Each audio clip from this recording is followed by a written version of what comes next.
That's right. It is your special guest host, Carl Jackson, coming to you live from the ReliefFactor.com studio. The number to call in, 888-971-7243. Did you guys see what I saw last night on Fox News? I can't remember. It was one of the big three. I cannot remember. I could not believe my eyes. I could not believe what I saw. Did you guys see all of those black people trying to get inside of the United States on the southern border? People traveled all the way from Ghana. There were plenty of people from Haiti as well. And I just started thinking to myself, why doesn't someone just tell them that America is systemically racist and they'll turn right around? And I started thinking, what about the other people that are coming in on the southern border? All of the Latinos coming in. What do we tell them? And I started thinking, maybe we can just put some T-shirts on them. Maybe if Republicans were smart, they'd get a lot of T-shirts printed and say, I'm Cuban. And then the Biden administration would tell them that they couldn't come in. The Biden administration is doing everything possible to take advantage of the lockdown situation that many on the left are did impose and are trying to reimpose. You guys heard Fauci going back and forth with Rand Paul, I'm sure. Rand Paul accusing him of lying, telling him, did he want to change his tone, basically?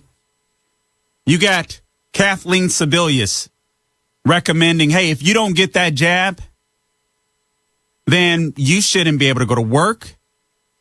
You shouldn't be able to have access to children, grandchildren. This is what the left thinks. These people, again, these aren't your grandpappy's Democrats. These are straight up communists. These are people that want to be dictators. These are elites that hate you. These are elites that think so little of you, it's unbelievable. At 6:20, we're going to have Julie Kelly of AM Greatness joining us. She's going to be talking about the political prisoners that the media is ignoring. The January 6th, mostly peaceful protesters that are receiving jail sentences.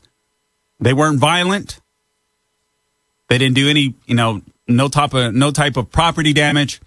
Yet many of them are being jailed. We'll talk about one specifically today. Julie Kelly of AM Greatness. She's been doing great things on amgreatness.com. Make sure you guys follow her. By the way, you can follow me too. Facebook, Carl Jackson Radio.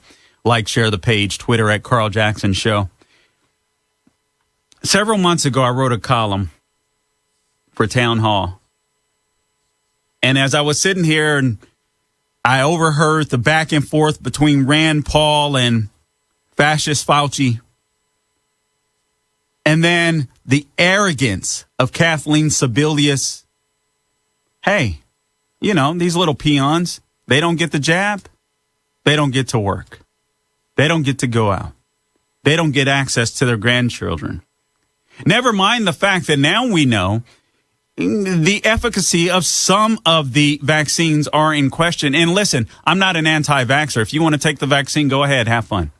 If you don't, I could care less. It's supposed to be a free America.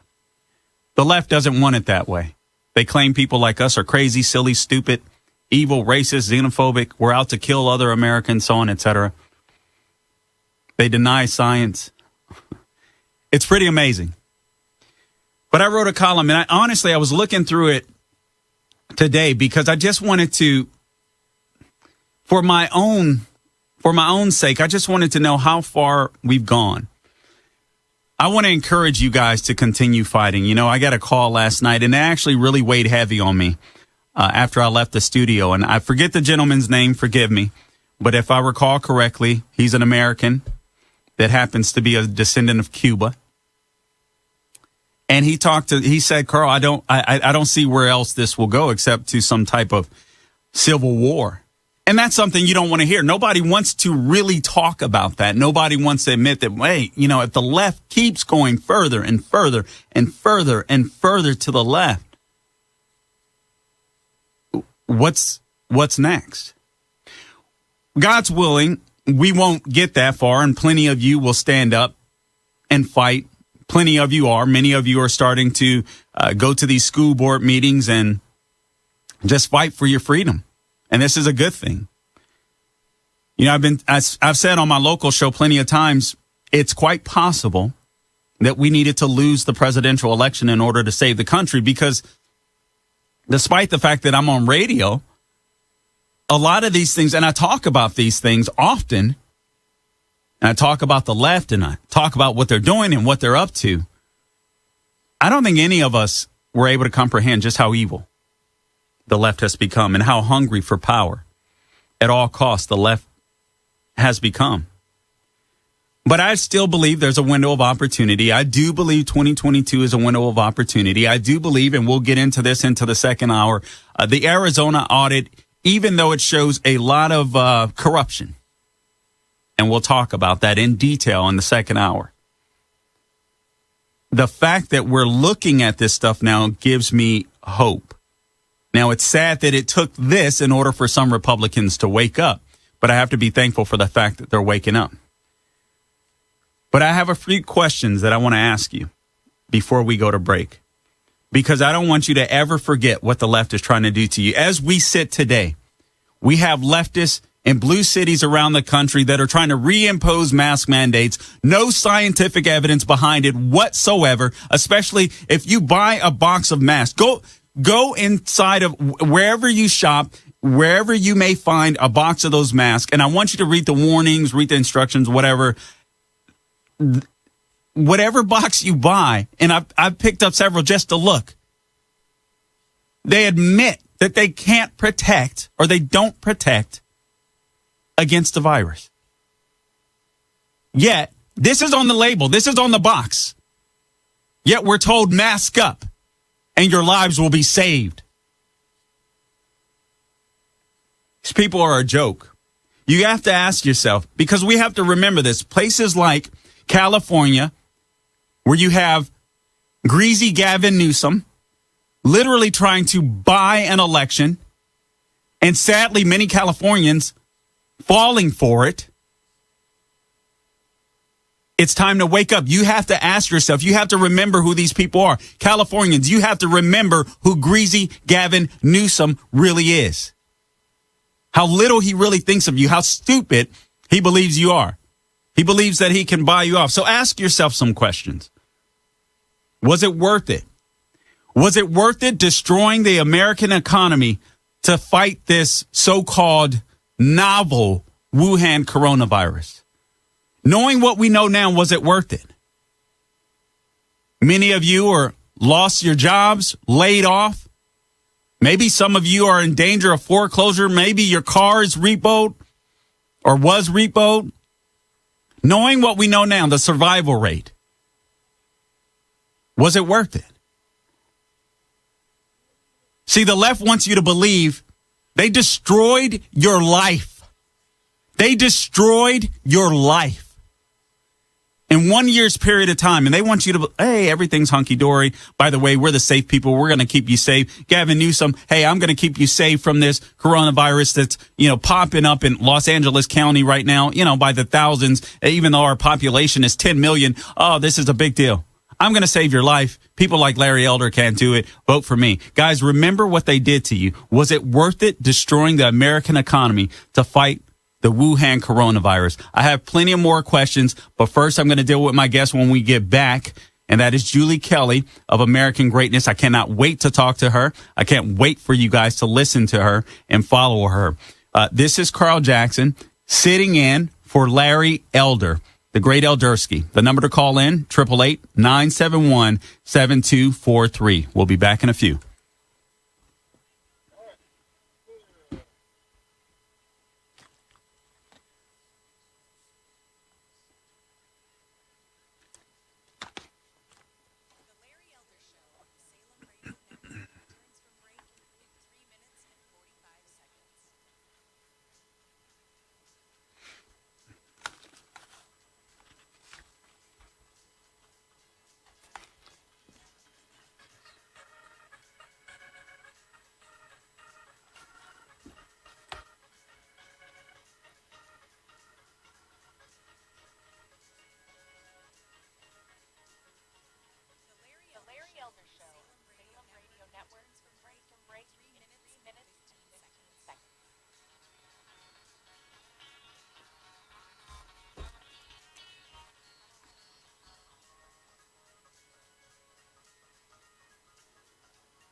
I love that.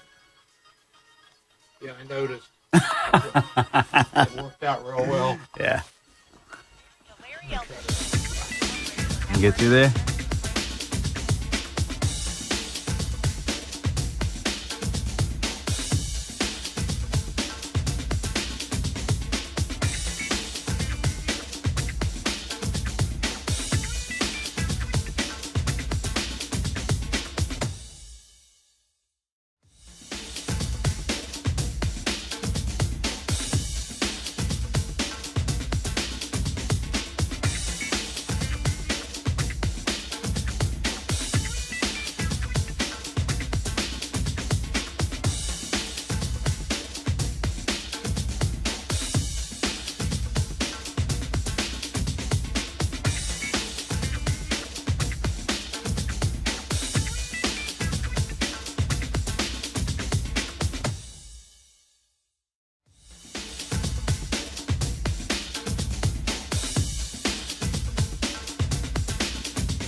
Trending now on The Hugh Hewitt Show.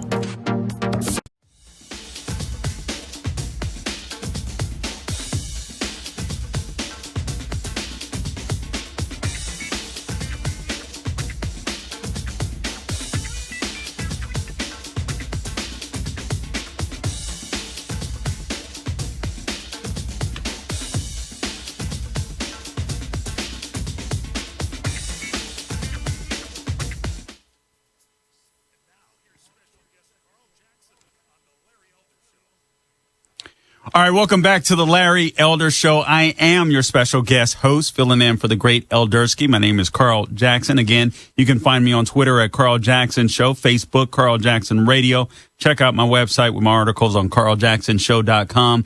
But on the line with me is honestly one of my favorite columnists, and I believe she is doing the United States and American citizens, regardless of your party. I just think she's doing an amazing job, and she is, in a sense, in a way, how do I say this without being hyperbolic? Honestly, I think this lady is part of is helping to save our republic. I really feel that strongly. Her articles are amazing. Julie Kelly of American Greatness, are you with me? Wow, Carl, yes. What a beyond flattering thing for you to say. Thank you so much. Well, So honestly, I think welcome to the Larry Elder program, Julie. I sincerely mean it because you have been like a pit bull when it comes to the January 6th protests and the way that these political prisoners are being treated. And honestly, I look at this situation and I look at American citizens being jailed for misdemeanor crimes and all of this nonsense. And I can't help but to think, where's the rest of the media? And I'm not just talking about mainstream media, Julie. I'm talking about where's the conservative media? Thank God, Tucker. I've seen you on Tucker, but What's happening with the conservative media? Are you happy with what you're seeing? Are they giving you enough press? Are they getting this story? Are your stories out there, Julie? I have to say I share your concern about where the conservative media is on this. And yes, so grateful for Tucker Carlson, of course. He's just a warrior, and in many ways, you know, he is the leading influencer in conservative media in many ways. So he's been great. He's opened the door for other shows on Fox and other places to tell the story about what's happening. But, you know, when you look at the old school legacy conservative publications and outlets, they have been completely silent on this political persecution, which is unconstitutional, it's un-American, it's inhumane, and we should have everyone on the right shrieking about what's happening. And the silence, really, in conservative media and by our Republican leadership, for the most part, that silence is deafening. Why do you think that is? Do you think they just don't want to be associated with January 6th at all? They're scared. They hate Trump so much. They want to put this thing in the past. Or they really sincerely believe that a lot of these people being jailed, and we'll talk about Paul Hodgkins here in a sec, because this last article from you on AM Greatness, the Biden regime jails a domestic terrorist, is absolutely chilling to me. So why do you think the right is silent? I expect the left to be the left. I don't expect Republicans and right-wingers to just shrivel up like this and let this story just go away. You know, Carl, we've seen this time and again, whether it was the Russian collusion hoax, they all bought into that early on, and most of the Republican leadership, a lot of the conservative media. You had someone like Representative Devin Nunes, who basically a one-man band. He was on his own, exposing what the corrupt origins of Crossfire Hurricane and then FISAGate and everything related to that. Time and time again, whether they go along with the Ukrainian impeachment hoax or what happened to the Covington kids, even to some extent with the attacks on Brett Kavanaugh, they are always going along with the left and the Democrats because, for the most part, they're just cowards. And at this point, it has nothing to do with Trump. I think they bought into the early narrative about January 6th, which was concocted and set out like the left does perfectly every time. They bought into that. They can't look back and go, whoa, what we were told originally, all the videos, the storyline, the deaths, the firearms, et cetera, none of that was true. And I do think, Carl, they don't want to defend these people. They really do look down on a lot of the people who were in Washington that day protesting. You're talking about Republicans. You're talking about Republicans, not Democrats. Wow. No, Republicans look down on these people. Hillary Clinton isn't the only one who considers a lot of the Trump base deplorables. So does a lot of the Republican establishment, and certainly people in what they think are the upper crust conservative media. So it's, but look, I'm proud to be doing it. I, sort of sometimes go, how did I get here? But I'm happy to be reporting on this, telling the story, the tragic story of what's happening to these really helpless people and the political persecution, weaponization of powerful government agencies and authorities against regular Americans. Let's get into this column of yours. And Julie, I'll ask you before we even go to break, because it's a few minutes away, if you'll be able to stay with me longer than one segment, because I just don't think one segment will do this article justice. But if you got to go, I completely understand. No, happy to. I've got all the time you need. Thank you. Okay, we'll go through as much of this as possible. Let me just read your opening line here in the first paragraph. Paul Hodgkins is not my enemy. Fighting back tears, Patrick Leduc. Okay. Patrick Leduc, an attorney representing a man charged in connection with the January 6th protests at the Capitol, made that statement in a dramatic court hearing Monday morning. Leduc, by the way, is no snowflake. On Tuesday, the 33-year-old U.S. Army reservist will be deployed to the Middle East for his third tour. Now, Hodgkin's attorney, who is in the reserve, is refuting the government's claim, and I want you to speak to this, that his client is a domestic terrorist. That's right. So the government, Joe Biden's Justice Department, and we know Chris Wray, the FBI director, considers January 6th an act of domestic terrorist. They have said this in charging documents, and the prosecutor said this in the open court hearing yesterday. This was an act of domestic terrorism. So they portrayed Paul Hodgkins as a domestic terrorist, even though, of course, they don't have the guts to charge him with, say, terrorism or sedition. And this is a 38-year-old man with no criminal record.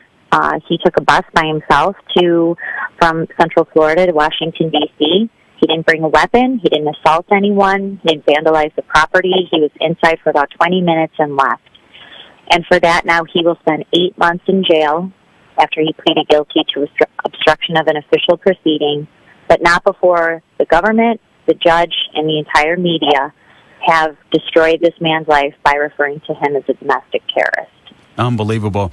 We only have 30 seconds before the break here, but one of the quotes from the judge, from LeDuc, he says, "I have been shot at by real terrorists. If we're going to label this as domestic terrorism, where do we draw the line?"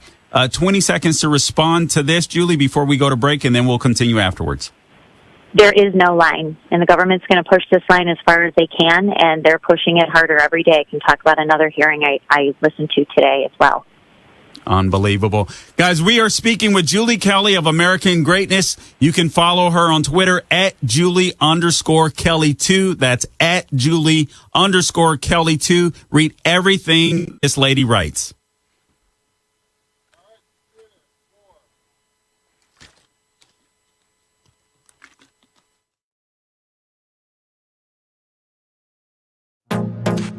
Trending now on The Charlie Kirk Show. I want to talk about what's happening in New York with Letitia James and what I consider to be a political persecution unlike anything, I think, in American political history. How are you guys dealing with this? And do you guys see this as, you obviously said this last night, but as a continuation of almost this 5-year political witch hunt? 100%. I mean, it's pretty clear when the Attorney General of a state, without any information, literally campaigns on saying, "Hey, we're going to investigate, we're going to lock them up, we're going to do this, that, and the other." It's pretty amazing that they can get away with it, and then they do it, and then they do it for 5 years. And the reality is this: there's no recourse. There's no one keeping them in check, Charlie. They can just do this. You have nowhere to appeal it to. You're going to appeal it to a leftist judge in New York who feels the same way.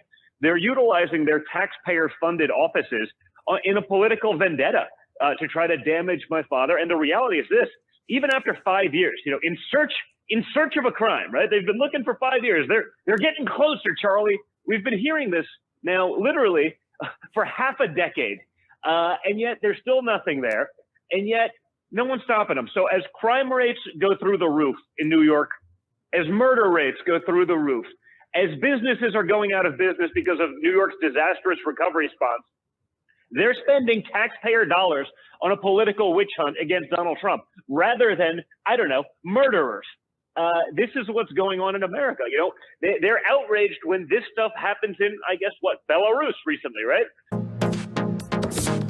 Keep up with what's trending. Subscribe on YouTube and at rumble.com. Trending now on The Mike Gallagher Show. If you're longing for a place that feels like pre-pandemic America, I'll tell you right now, Las Vegas is one of them. What's your community? Tell me what your town is like and how you would respond to being in a theater with 1,800 other people, elbow to elbow. Here's Mike. What's the upstate of South Carolina, Mike, life like, Mike? Mike, it is wide open for business, baby. We are rocking and rolling, and we cannot get enough people to work. So come on down here and grab yourself a job. I love it. That makes me happy. Coming back to work makes me happy. Thank you, Mike. Keep up with what's trending. Subscribe on YouTube and at rumble.com.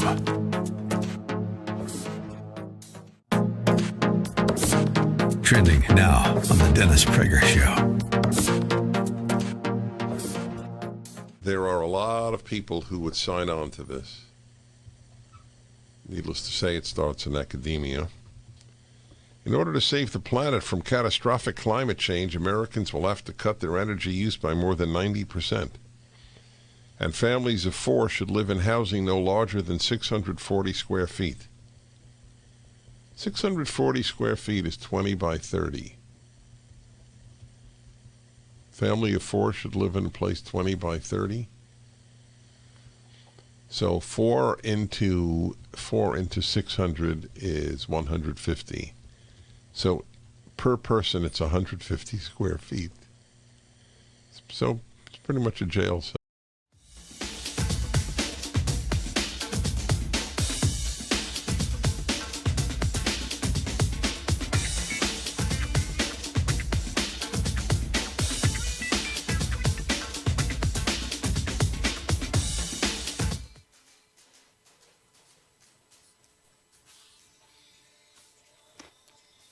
Welcome back to the Larry Elder Show. I am your special guest host, Carl Jackson, filling in for the great Eldersky while he fights to save the state of California. You can go to electelder.com, electelder.com, and help him out. The greasy Gavin Newsom and the left are working hard to try to keep him off the candidate list. And all of the other candidates have to show their tax records for the last several years, but greasy Gavin Newsom doesn't for some reason. Anyway, I'm speaking with Julie Kelly of American Greatness, her latest column, Biden Regime Jails a Domestic Terrorist. People, I want you to understand that the domestic terrorists are you and I, freedom lovers, patriots. We loved President Trump. We love freedom. We disagreed with the corrupt election, which I'll get into in the second hour. And yet we're the domestic terrorists. Julie Kelly, welcome back to the Larry Elder program. The political right, in your opinion, the political right, are we the moral equivalents to the left of Al Qaeda? Because that's when I read your column, that's the sense that I get. Yes. I mean, that is how the Biden regime and the left and the Democrats consider us.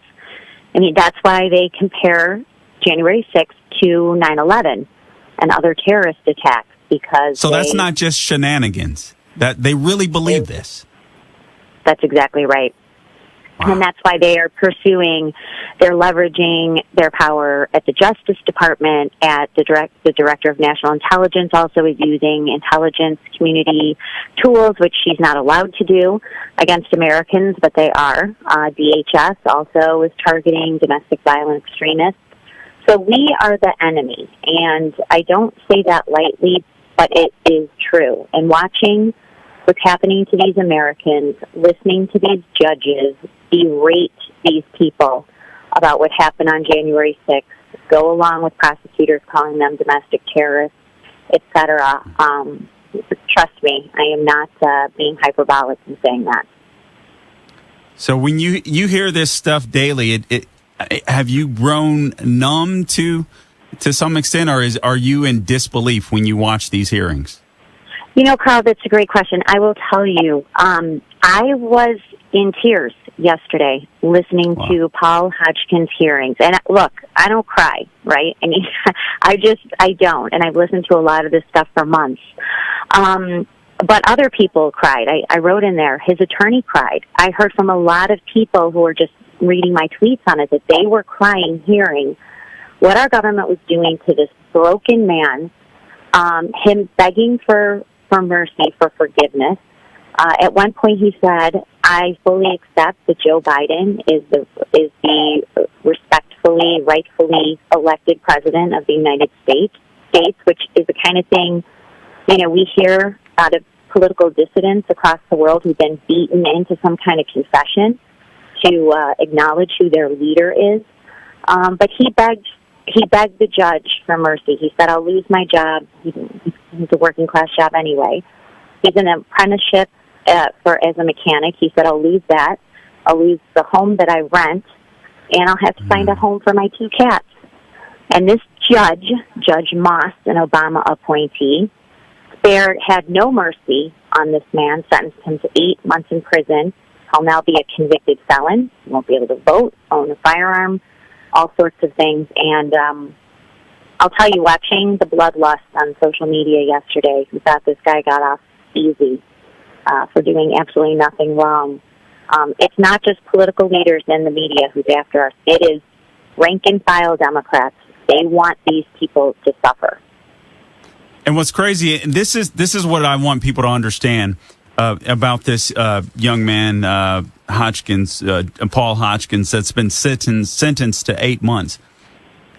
As Julie said, this is an everyday working class American from Tampa. He drove or he went on this bus trip alone from his house to from Central Florida to Washington D.C.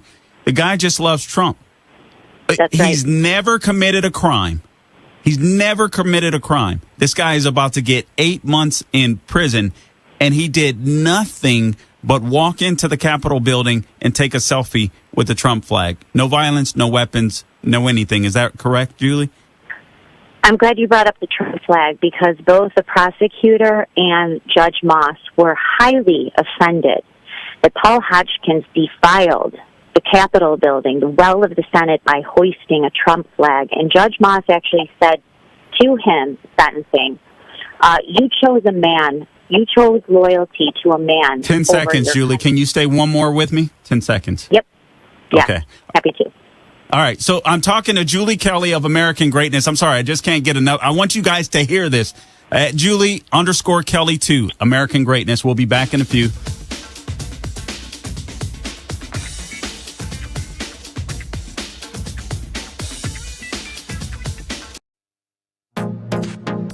Trending now on The Hugh Hewitt Show. Donald Rumsfeld is famous for many things. Before Donald Trump, there was Newt Gingrich in the 2012 campaign, demonstrating hostility to the media and confrontation with the media.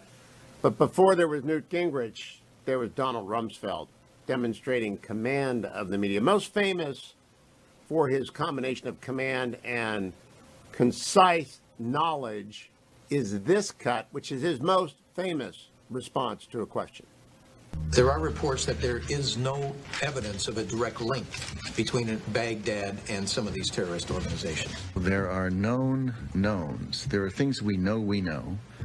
We also know there are known unknowns. That is to say, we know there are some things we do not know.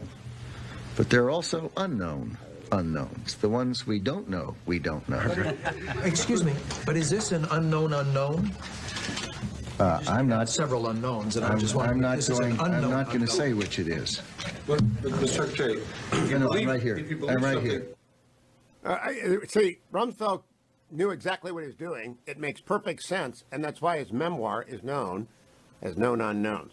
But for the full tutorial on how to deal with the media, here is a press situation with Donald Rumsfeld on April the 11th, 2003. Listen to how he deals with a hostile press. I picked up a newspaper today, and I couldn't believe it. I read 8 headlines that talked about chaos, violence, unrest, and it just was henny penny. The sky is falling. I've never seen anything like it. And here is a country that's being liberated. Keep up with what's trending. Subscribe on YouTube and at rumble.com.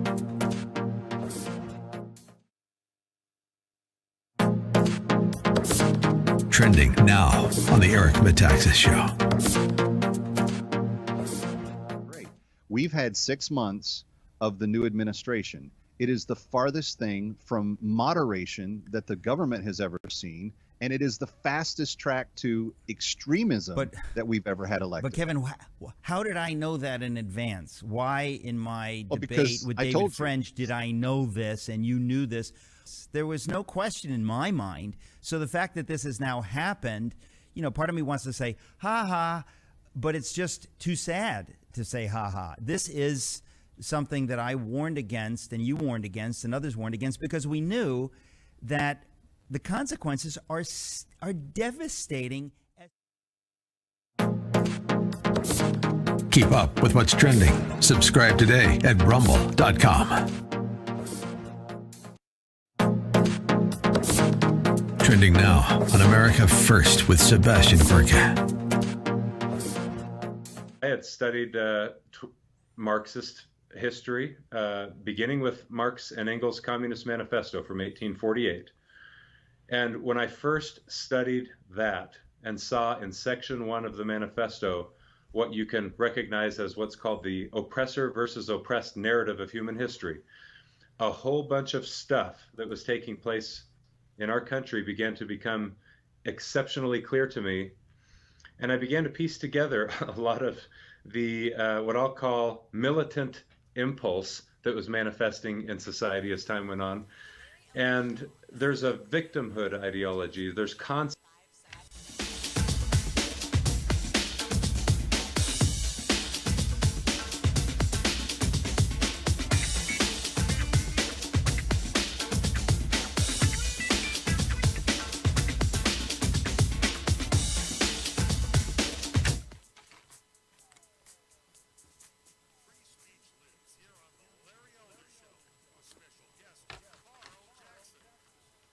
All right, welcome back to the Larry Elder Show.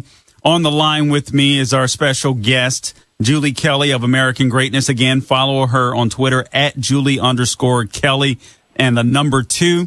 That's at Julie_Kelly and the number 2. And again, I encourage you, she's a senior contributor at AM Greatness. I encourage you, if you want to know what's going on, I've got a dial tone in my ear, guys.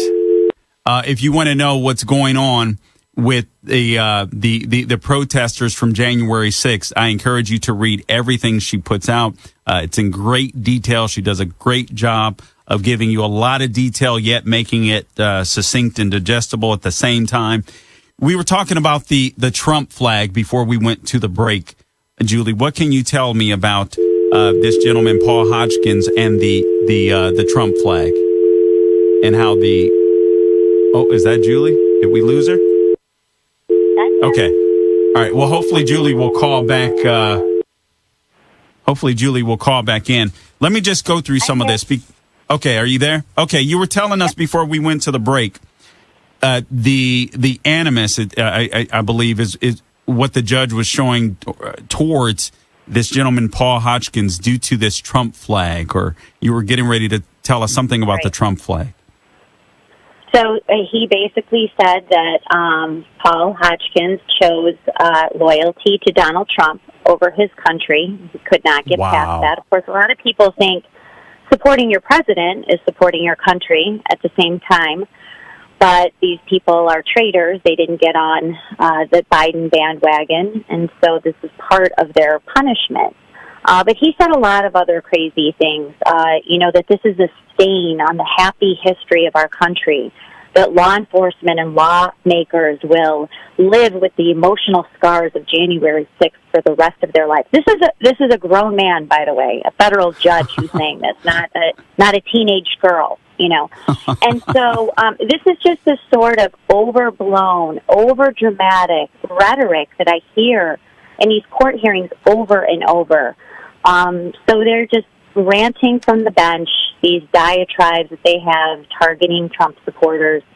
But meanwhile, their lives are destroyed. They'll be bankrupted, losing their jobs. They're losing their homes. They're losing their businesses. They're losing their families. But people like Judge Moss don't care. They view Washington, D.C. as their fiefdom, and how dare hundreds of thousands of Americans come uninvited into their little fiefdom and support Donald Trump. So that's really what this is about, retribution and revenge. So this guy, Paul Hodgkins, he's charged with 4 misdemeanors, and he's charged with a felony count of obstruction. And I want you to talk about this because here's the thing. I want to remind those of you in the listening audience, he didn't assault anyone. He didn't assault a police officer. He didn't do any damage to the property. And again, you can read this in Julie Kelly's column. He was inside of the building, you say, for roughly 22 minutes. He entered the Senate chamber. That's where he hoisted the flag, the Trump flag, and took a selfie. 4 misdemeanors. But the Biden administration is throwing on this shady obstruction charge. Tell us about that and why they're doing that.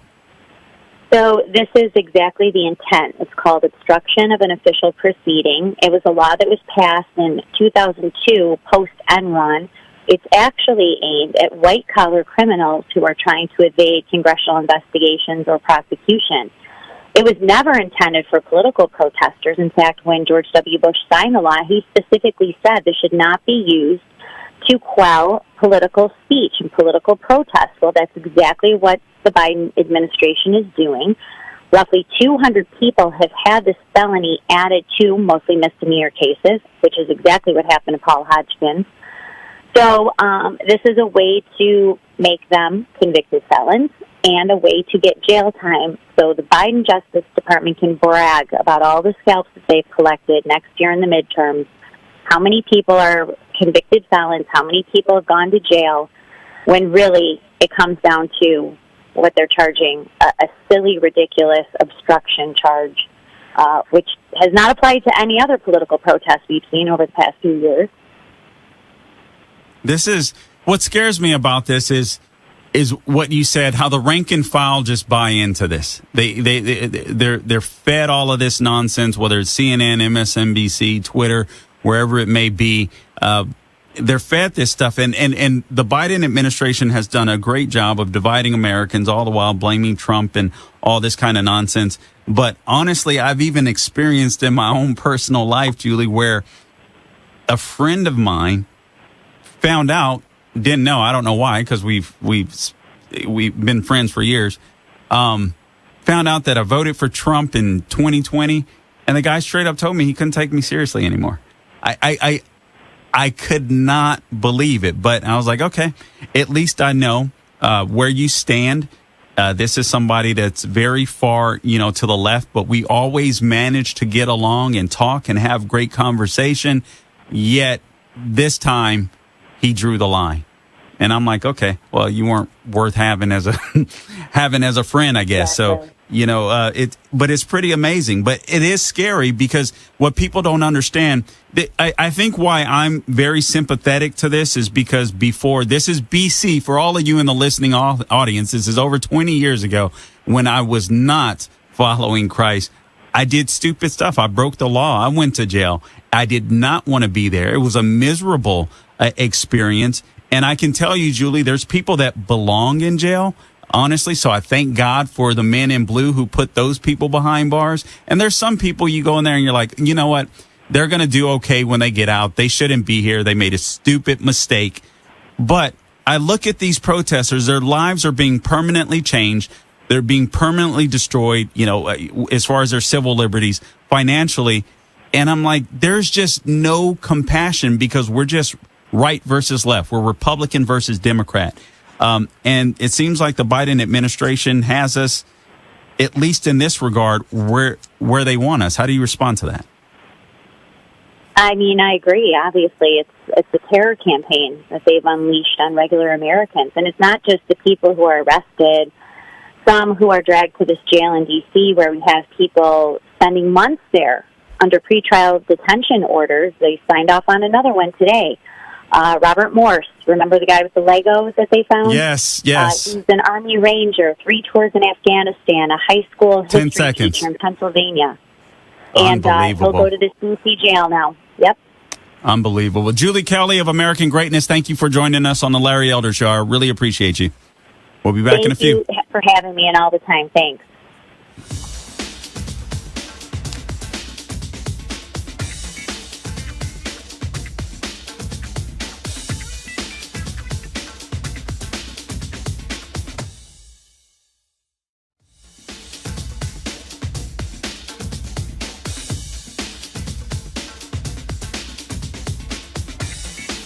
Streaming on Salem Now.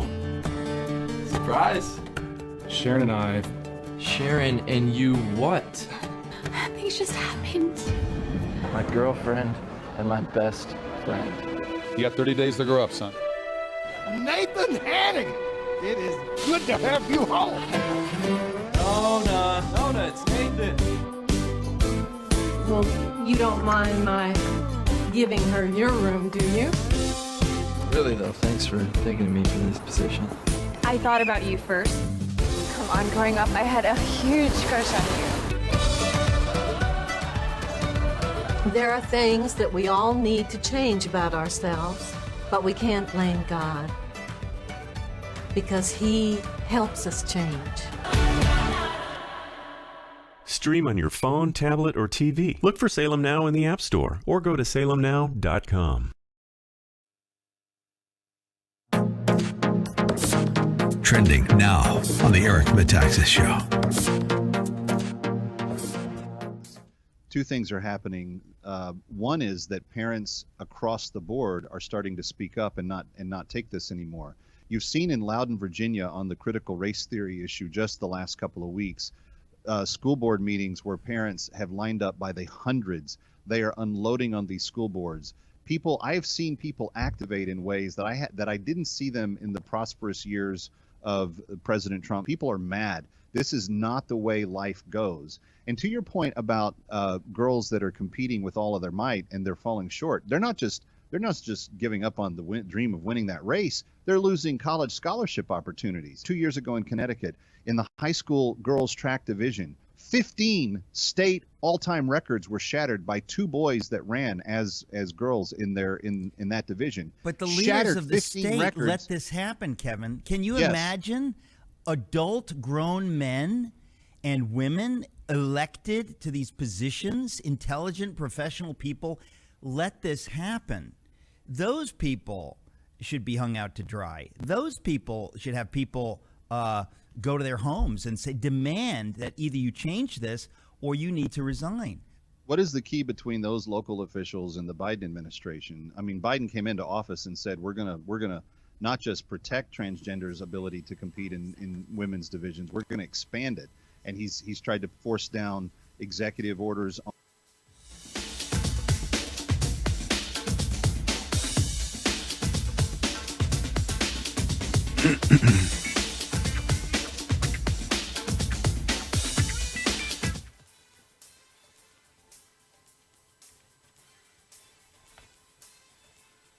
Oh, man. I remember that from there.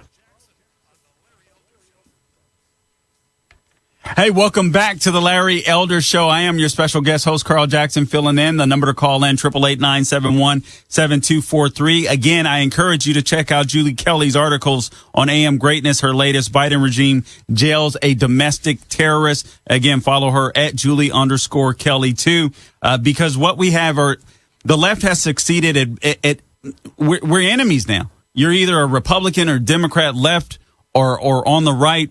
You know, there's no room for, disagreement and just being civil with one another. It's just, okay, you're a radical, you're crazy, you're evil, you're this, you're that. Meanwhile, it's the left that's intentionally dividing all of us and using COVID and the lockdowns and obviously January 6th. Listen, all of this stuff, they're going to keep rolling. The left here's what they have. All they have is hate, division. That's all they have, right? So they've got January 6th. They can call you a racist, and they'll use the lockdowns. They're going to keep this COVID thing going as long as they possibly can in order to basically take away your liberties. This case with this guy, Paul Hodgkins, one of the things I don't think we mentioned, or maybe she did briefly, Julie, but basically, like, they get these people, it's almost like a re-education camp, right? They get these people to say, hey, Joseph R. Biden is rightfully and respectfully the president of the United States. I'd like to see every single one of these people that hated Trump in 2016 and said, oh, Trump only won because of Russia collusion. Meanwhile, we waste all of this money, spend all of this time with Robert Mueller, who is obviously not there cognitively. And we go through this trial. They say, oh, it didn't happen. And still people believe this nonsense based upon a few hundred, several hundred, or whatever it was, little memes and stuff like that on Facebook. But people believe that Russia changed the election. So should those people go to jail? It's amazing. We've got John from Greenwood, South Carolina. John, you've got the mic. Thank you so much, Carl. Listen, I just got to tell you how much I appreciate what you're doing and just the spirit in which you're doing it. You really are doing an outstanding job, and I just got to express appreciation for Larry Elder fans everywhere in what you're doing and standing in for Larry. And so that was a good setup. That was a good setup, John. We got 30 seconds. No, well, it's aided by the fact that it's sincere. How about that? Okay. All right. Listen, I would like to respectfully ask you to fully reconsider your stance on mask. Okay. And just the reaction that you have every time the whole thing with mask comes up.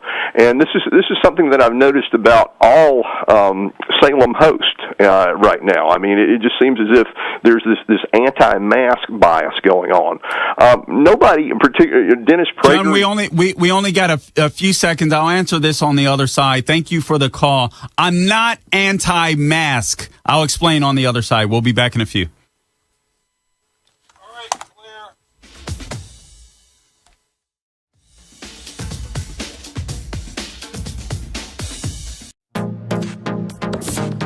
Trending now on America First with Sebastian Gorka. What is your message to those who think this isn't a big deal or who feel cowed and intimidated? What do you say to them? Anytime you say something like what I'm about to say, I'm sure it can be abused and misused, so I'll be very careful in how I say it. I've never read Hitler's Mein Kampf, but I've picked it up recently in the past week because I'm interested in learning everything I can about history.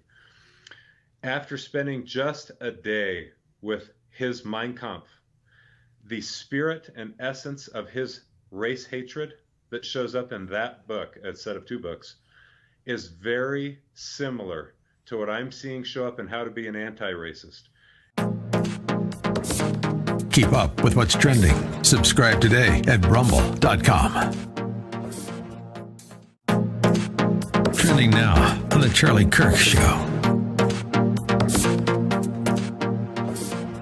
I want to talk about what's happening in New York with Letitia James and what I consider to be a political persecution unlike anything, I think, in American political history. How are you guys dealing with this? And do you guys see this as, you obviously said this last night, but as a continuation of almost this 5-year political witch hunt? 100%. I mean, it's pretty clear when the Attorney General of a state, without any information, literally campaigns on saying, "Hey, we're going to investigate, we're going to lock them up, we're going to do this, that, and the other." It's pretty amazing that they can get away with it, and then they do it, and then they do it for 5 years. And the reality is this: there's no recourse. There's no one keeping them in check, Charlie. They can just do this. You have nowhere to appeal it to. You're going to appeal it to a leftist judge in New York who feels the same way. They're utilizing their taxpayer-funded offices in a political vendetta to try to damage my father. And the reality is this: even after 5 years, in search of a crime, right? They've been looking for 5 years. They're getting closer, Charlie. We've been hearing this now literally for half a decade, and yet there's still nothing there. And yet, no one's stopping them. So as crime rates go through the roof in New York, as murder rates go through the roof, as businesses are going out of business because of New York's disastrous recovery response, they're spending taxpayer dollars on a political witch hunt against Donald Trump rather than, murderers. This is what's going on in America. They're outraged when this stuff happens in, Belarus recently, right? Keep up with what's trending. Subscribe on YouTube and at rumble.com. Trending now on the Mike Gallagher Show. If you're longing for a place that feels like pre-pandemic America, I'll tell you right now, Las Vegas is one of them. What's your community? Tell me what your town is like and how you would respond to being in a theater with 1,800 other people, elbow to elbow. Here's Mike. What's the upstate of South Carolina, Mike, life like, Mike?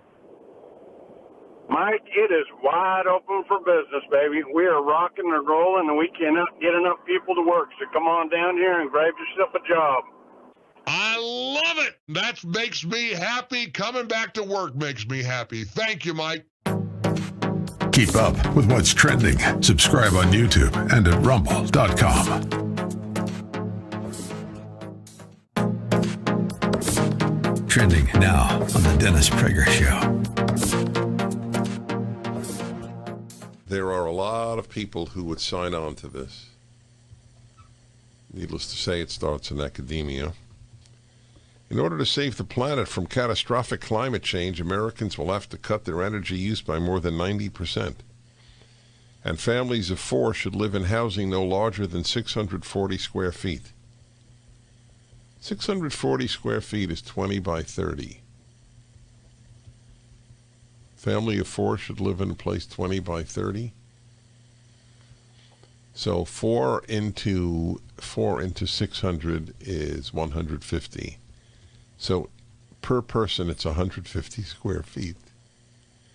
So it's pretty much a jail cell of space. Are these people serious? You read this article. Do you think they're serious? So the guy who, the professors who came up with this, they would like that? To live with 3 others in 650 square feet? That's according to a team of European researchers led by University of Leeds. By the way, I attended the University of Leeds. Sustainability researcher Yefim Vogel. In their new study, Socioeconomic Conditions for Satisfying Human Needs at Low Energy Use in Global Environmental Change, they calculate that public transportation should account for most travel. They hate the car. The left hates the car. Yeah, uses energy, and worst of all, gives people freedom. Keep up with what's trending. Subscribe on YouTube today.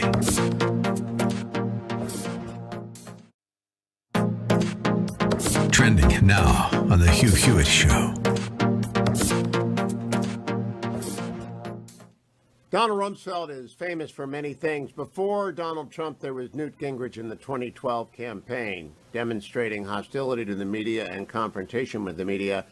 But before there was Newt Gingrich, there was Donald Rumsfeld, demonstrating command of the media. Most famous for his combination of command and concise knowledge is this cut, which is his most famous response to a question.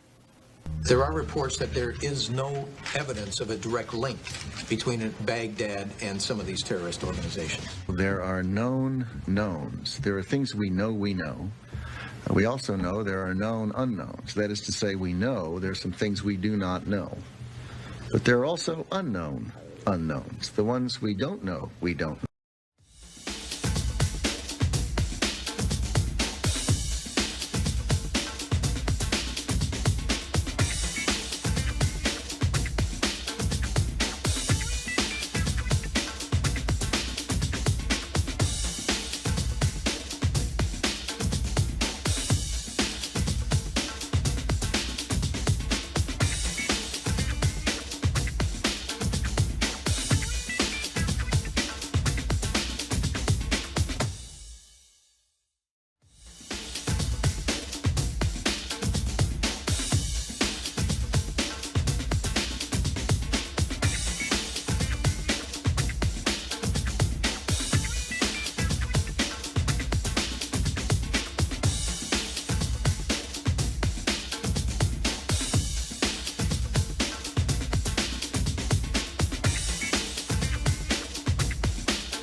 All right, welcome back to the Larry Elder Show. We're coming to you live from the ReliefFactor.com studio. The number to call in, 888-971-7243. Here's some poetic justice for you. So basically, Ben and Jerry's ice cream just fell, and they capitulated to the left. They fell to the BDS movement, boycott, divest, sanction Israel movement, and now they're paying the price. Hat tip, forgotten man. So Ben and Jerry's blasted over their latest announcement about its products in occupied Palestinian territory. But now it looks like New York supermarkets are pulling Ben and Jerry's over Israel boycott. Good. I'm sorry. This is poetic justice. Two people can play this game. Everything is so, it's absolutely, it's just nuts what's going on. All of these companies just acquiescing to these left-wing radicals that sit in their basements, and all they can do is think about how to destroy other people, how to hate on other people. And we go ahead and, you know what? If these companies like Ben and Jerry fall for this nonsense, if they capitulate, if they don't stay strong, fine. That's up to you. But we don't have to buy your products. Good. I'm glad. I'm sorry. We're just going cuckoo for Cocoa Puffs right now in America.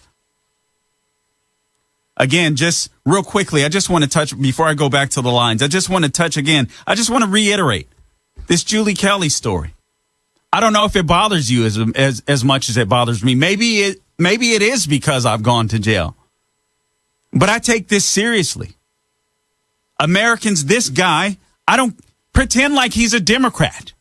This guy, Paul Hodgkins, 38 years old, all he did was go to Washington, D.C., he got caught up in the hype. He didn't do anything bad except walk into the Capitol building. We got video. Plenty of people were ushered in by police on the scene as well. He didn't get involved in the crime. He didn't get involved in any type of chaos. He didn't damage any property. He walked through the Senate chamber and took a selfie with a Trump flag, and now he's a felon. He can't vote. He can't own a gun. He's going to lose his job. He's going to lose his house for going to Washington, D.C. He wasn't trying to stop an election. And then one of the things that these people are forced to say, basically, is he had to say Joseph R. Biden is rightfully, and now he didn't have to say this, but if you're trying to, you want leniency before all of these left-wing radicals that are on the bench in Washington, D.C. So Judge Moss, this Obama appointee. So Joseph R. Biden is rightfully and respectfully the president of the United States. We're going to talk about some election integrity matters. But you see what they've done? You see what the left will do with your rights? You see what they've done? Were your Bill of Rights violated during the lockdowns? I'm not even sure people read the Bill of Rights anymore. I do it. Here's the funny thing. And I sometimes I get on blacks about this. I don't understand. The Bill of Rights is so amazing. First 10 amendments in the Constitution. So amazing. Those are outlined. Obviously, you read the Bible, you read scripture. And I believe that God reveals a lot of things to you in scripture. But the Bill of Rights outlined in our Constitution, rights that are ordained by God. I look at those rights. I look at the freedom of speech, even the freedom to practice religion as we please, the freedom to assemble, and all of the rights that we're given. All of the rights that we're given, rights that are ordained by God, and people just vote them away. Should the government have power? Should the government have the power to determine which jobs are essential and which jobs aren't? If Mary has a job as a waitress when these lockdowns occurred, so her job is essential, but the person is non-essential, but the person she's voting for, the person she's putting in power, the person she's lending her power to, that person's job is essential. So this young lady may have a baby to take care of. Who knows? But her job, this is what we let these people get away with. I told the caller on the in the previous hour, I'm not anti-mask. I actually participated in a lawsuit. I sued the mayor of Orlando against this mask because listen, if you want to wear a mask, wear a mask. But when I can go to the CDC, when I can go to even the World Health Organization, and they say that masks are ineffective, who am I to believe? When I contracted COVID by someone who was wearing a mask, who was socially distancing, when I catch COVID from them, what am I to believe? This is crazy. This is crazy. Under the auspice of safety, we've just given away our civil liberties. And we look at people like this guy that's being sent up the river, 8 months, his life totally destroyed. Because he traveled to Washington, D.C. He didn't do any damage. He didn't commit any crime, except he was in the wrong place at the wrong time, and he happened to love Trump. So this judge, this disgusting, despicable punk of a judge, has decided to ruin his life. That's the America that we're in. So if you want to wear a mask by all means. If you believe they work, I'm totally fine with that. What I'm not fine with is in a free country, you telling me what I have to put on to my body. That's what I'm not okay with. Stay away from me. Clear the 6 feet. Wash your hands. Keep your hands off of your face. Your face. Do whatever you want, but don't tell me what to do with my body. This is America. They're using masks. They're not using masks. I don't believe for a second the left wants to use masks because they believe they work. You know why? The Texas Democrats that have COVID, that were vaccinated, and they got COVID again, despite being fully vaccinated, when they went on that private jet in that tin can in the air, none of them were wearing masks. These people that preach to us day and night about wearing masks and how evil and mean and dumb and all, they weren't wearing masks. Why not? Why not? Because they don't believe it. It is about control. This isn't hard. This is about control. Can you imagine the emotional damage as well that's being done to kids? And people, when you can't connect with others, you can't see people's face, you can't see their expression. We become robots. That's what they want us to be. Robots. Just follow them. Like I said, this guy had to admit, oh, Biden is the president. He's a duly elected president, or whatever he had to say in order to get some leniency, at least he hoped, in the courtroom. They're using those masks to make us robots. So if you wear the mask because you're concerned about health, great. I'm all for it.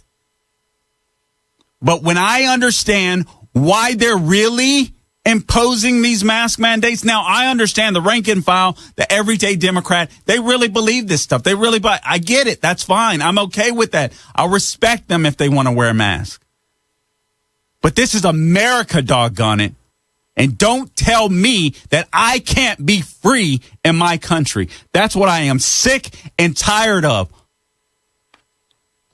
I can't take this stuff. I'm sorry. I'm not trying to be the angry black man, but you guys are getting me there. We'll be back with your calls in a few. This is Carl Jackson in for Larry Elder.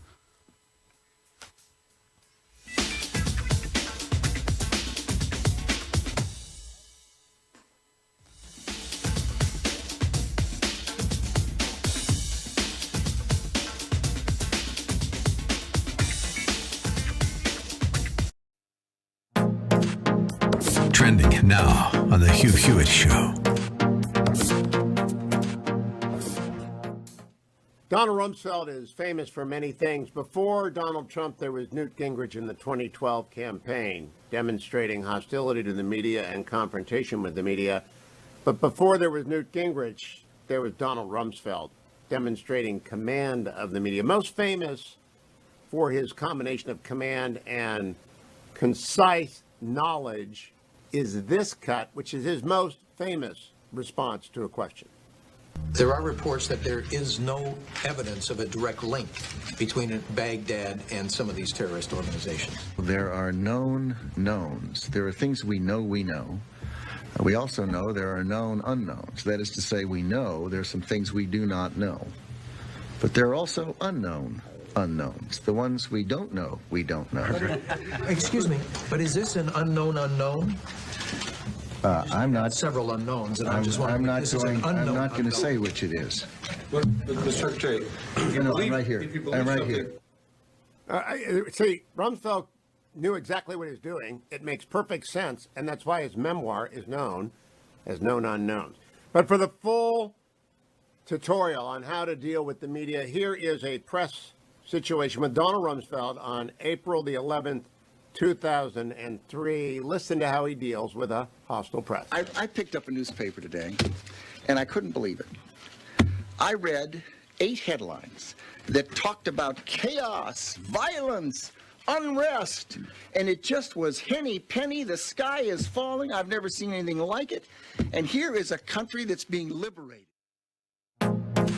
Keep up with what's trending. Subscribe on YouTube and at rumble.com.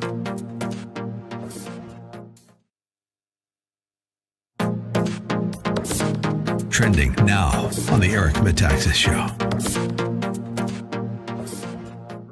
We've had 6 months of the new administration. It is the farthest thing from moderation that the government has ever seen, and it is the fastest track to extremism that we've ever had elected. But Kevin, how did I know that in advance? Why in my debate with David French did I know this and you knew this?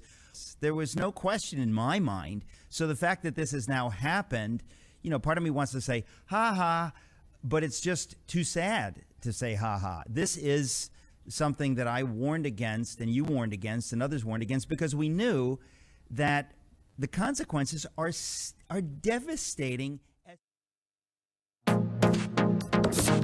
Keep up with what's trending. Subscribe today at rumble.com. Trending now on America First with Sebastian Gorka. I had studied Marxist history, beginning with Marx and Engels' Communist Manifesto from 1848. And when I first studied that and saw in section 1 of the manifesto what you can recognize as what's called the oppressor versus oppressed narrative of human history, a whole bunch of stuff that was taking place in our country began to become exceptionally clear to me. And I began to piece together a lot of the what I'll call militant impulse that was manifesting in society as time went on. And there's a victimhood ideology. There's constantly an effort by some individuals who have an agenda to pit groups of people against one another as victims or oppressed groups and oppressor groups.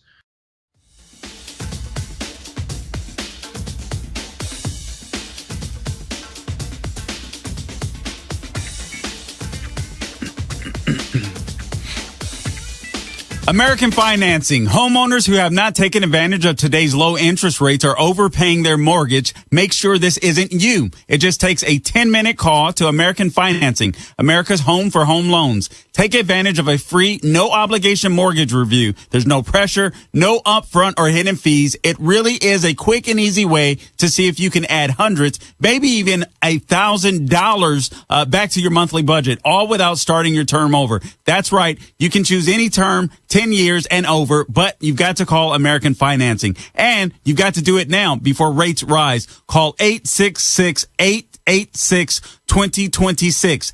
866-886-2026 or visit AmericanFinancing.net. American Financing, NMLS 182334, NMLS ConsumerAccess.org. Okay, welcome back to the Larry Elder Show. I am your special guest host, filling in for Larry Elder. I'm going to go to the calls, but before I do, hat tip William, I just want you to know who this judge is and who the left is. All he is, he's representative of who the left is today. We're not dealing with your grandpappy's Democrats, as I said. On March 1st, 2020, hat tip William, Moss ruled that President Donald Trump unlawfully installed Ken Cuccinelli as acting director of the United States Citizenship and Immigration Services, and that therefore certain directives related to removal of of illegal immigrants seeking asylum he implemented must be set aside. This is a judge who wants to fundamentally change America. This is a judge, he's not worried about justice. This is a judge that wants revenge. This is a judge that hates the left. This is a judge that disdains Trump. This is a judge that disdains anyone that has voted for Trump, anyone that loves America as is. This is who you're dealing with. These defendants in Washington, D.C., Trump supporters, have absolutely no chance. And sadly, we have these country club Republicans that aren't even willing to stand up and fight for the people that would vote for them. You know what? Now you see what we're dealing with. Anyway, let's go to the lines. We've got Jan. Jan, you've got the mic. Hi, how are you? I'm doing good. How are you, Jan? Thank you for calling in. You got the mic. Good. Honey, I didn't know who you were 10 days ago, but I'm a big fan now. Thank you. I appreciate that, Jan. Okay, I wanted to make a correction to something that Julie said, and she said that these people went in uninvited into the chambers. I was there on January 6th, and I was standing on the porch. The police opened the doors and invited the crowd in, and they kept flagging people to come in. No one. Go ahead. No, Jan, you're right. There's several videos out there that we've seen where there were on different sides of the Capitol, some people being ushered in, others not being ushered in. Actually, Julie Kelly has written about that. But I really do appreciate it. This is absolutely crazy. It's nuts. The left. I honestly believe instead of a January 6th commission, I really would like to have a January 5th commission. I would like to have a January 7th commission. I'd like to know how the left maybe conspired with the Department of Justice, maybe even Capitol Police. Julie Kelly writes about that as well. Because I like to know what was going on. I feel like there needs to be a January 5th and 7th investigation. This stuff is shady all the way around. These people have a narrative. They've set this narrative. So now this is the worst Capitol attack since the Civil War. Joe Biden, the constant liar in the White House. Pretty amazing. All right, we've got Richard from Santa Rosa, California. Richard, you've got the mic. Very good. How you doing, Carl? You're doing a great job. Great job. Thank you. You're coming out the straight way. In the meantime, I'm going to tell you something that nobody's been talking about the virus that came out of China. I think it was set up to knock Trump out. They're still yapping about it. And anytime they get in trouble, they always go back to masking, this, that, up and down. And they put it throughout the world to not to mock the United States. But they did it, and they did it 3 other times. One time in the 11th century when they did it to Italy. They killed almost all the Italians. And then they went to the French fever, whatever it was. And now this. So they're brutal, and the regime is the worst that we could ever mess with. And this guy better wake up. Otherwise, when they get into Cuba, they're 90 miles away, so hang on. Yeah, listen, This is the Wuhan China virus, but I encourage you guys maybe to go to YouTube and check out the back and forth between Fauci and Rand Paul, because Rand Paul has been putting it on Fauci, if you will, because of the gain of function research that the United States was doing and condoning and doing in conjunction with the Wuhan lab. And Fauci was denying it, but he didn't look so well today, or he didn't sound so well. I didn't actually see it, but I heard it. So he didn't sound so well. So I encourage you guys to go out and look for that. All right, we've got Alex in Brooklyn, New York. Alex, you've got the mic. Yeah, hi, Carl. Thanks for taking my call. So here's what I find so interesting about the argument the Democrats are making. They're saying that Republicans are making it harder for working people to go and vote because they're cutting back voting hours on Election Day, when it's not true. They're adding early voting days, which is many more hours to go out and vote on a Sunday or a day off. But what I really find so weird about the argument is that conservative Republicans are the ones that believe in the dignity of working. So if they're going to make it harder for working people to work, I would think there are more Republican workers out there than Democrats, because we believe in the dignity of going out to work. So why would Republicans hurt themselves this way and make it harder for Republicans to vote for Republican candidates?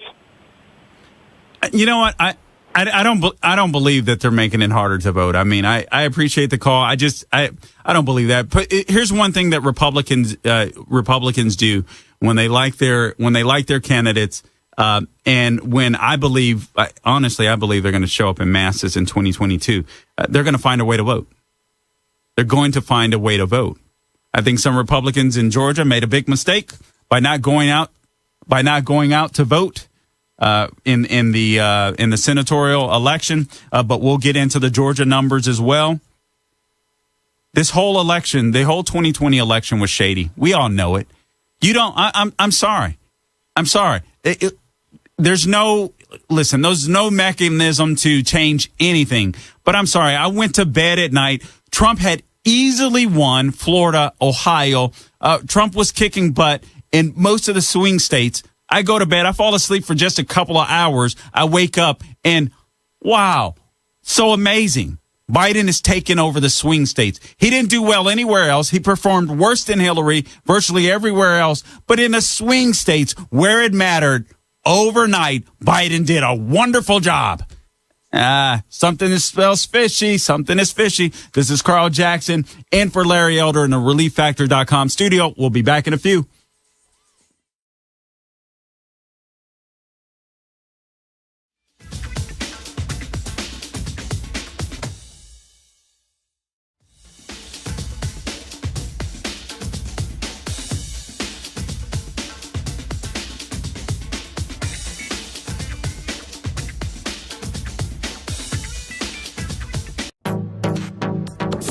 Trending now on the Mike Gallagher Show. If you're longing for a place that feels like pre-pandemic America, I'll tell you right now, Las Vegas is one of them. What's your community? Tell me what your town is like and how you would respond to being in a theater with 1,800 other people, elbow to elbow. Here's Mike. What's the upstate of South Carolina, Mike, life like, Mike? Mike, it is wide open for business, baby. We are rocking and rolling, and we cannot get enough people to work. So come on down here and grab yourself a job. I love it. That makes me happy. Coming back to work makes me happy. Thank you, Mike. Keep up with what's trending. Subscribe on YouTube and at rumble.com. Trending now on the Dennis Prager Show. There are a lot of people who would sign on to this. Needless to say, it starts in academia.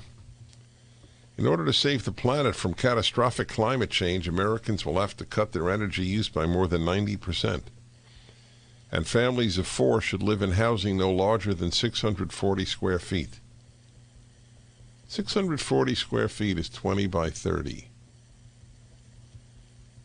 Family of 4 should live in a place 20 by 30.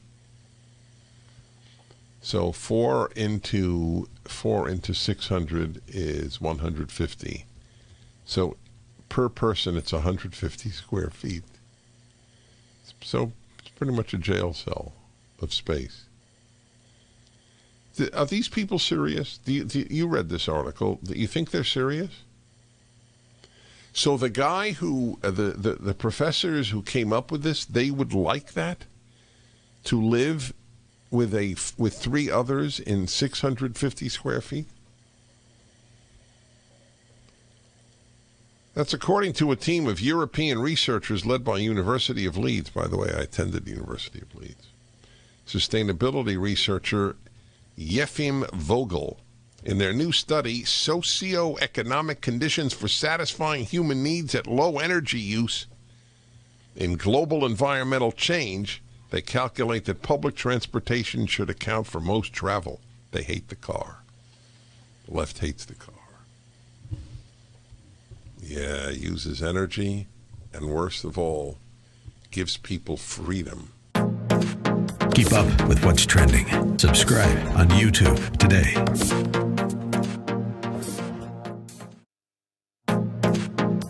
Trending now on The Hugh Hewitt Show. Donald Rumsfeld is famous for many things. Before Donald Trump, there was Newt Gingrich in the 2012 campaign, demonstrating hostility to the media and confrontation with the media.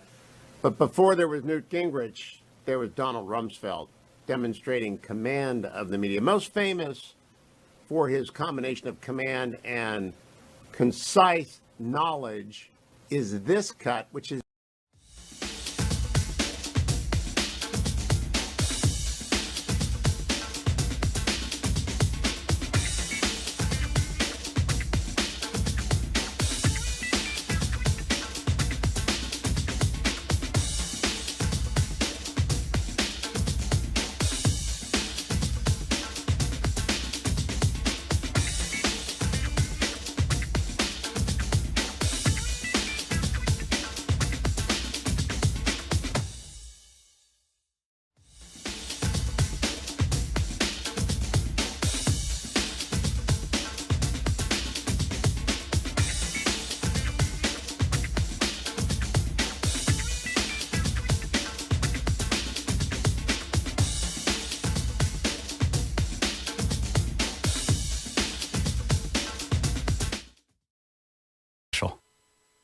This is the United States of America. What makes them so special?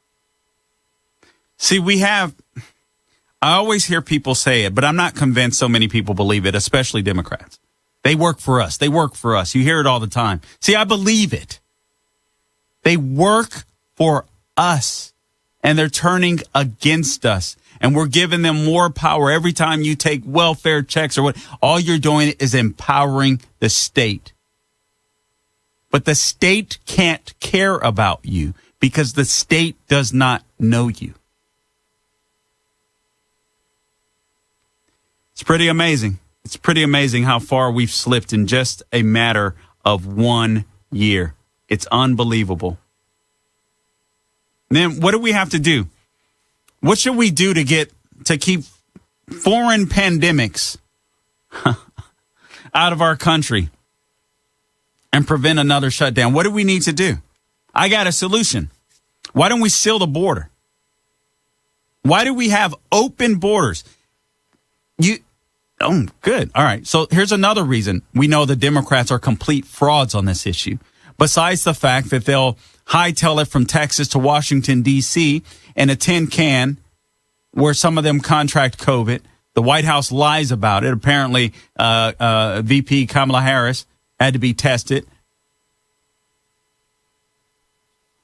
But they're not concerned about people that are literally invading our country. We're on pace to hit, 2 million? Where is that article from the Forgotten Man? Anyway, I have to find it later. We're on pace to hit 2 million illegal crossings this year. Crickets. Absolute crickets. But they're concerned about the Wuhan virus? We're just being lied to. So the left is using COVID to essentially fundamentally change our system. That's my issue. That's my issue with masks. That's my issue with lockdowns. I'm not saying I'm not anti-mask. I'm not anti-vaxxer. I'm not any of that stuff. But I'm looking at who's in charge and how they're abusing their power. And all I'm asking you to do is to think critically. You think Gavin Newsom believes this stuff? When he shuts down the state, destroys jobs, destroys the California economy, he's not worried about it because he knows the rest of us around the United States will pay for it. But he destroys lives in California. And then he says, you know what, Californians, you're so dumb. I can destroy your lives. I can destroy your businesses. I could put your homes in foreclosure. Your car is going to be repoed, so make sure you lock it in your garage. But I'll give you $600, make you feel good, pat you on the head, and you'll vote for me again.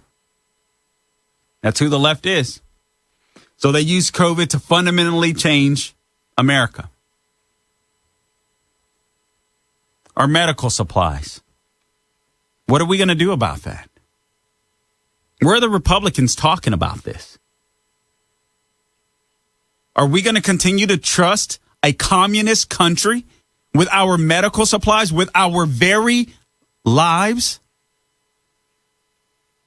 People that are lying about the Wuhan virus, there's no evidence. There's no evidence. There is common sense. It's unbelievable. Where are the Republicans fighting for Americans? Where are they? See, here's the difference between me and perhaps others. See, I expect the left to act like the left, but now I know who the left are. They're not just the left, they're freaking communists. Okay, got it. Where are the Republicans fighting for American jobs? Where are the Republicans saying we need to get manufacturing, we need more manufacturing in our country today? For Joe Schmo, for the average American, for the blue-collar worker. Where are the Republicans saying that? I want to hear it repeatedly, over and over and over again. There's no way we should be relying on a communist country for our very lives, our very health, our very safety. How nuts are we? This is crazy. This is Carl Jackson in for Larry Elder. We'll be back in a few. I'll take more of your calls.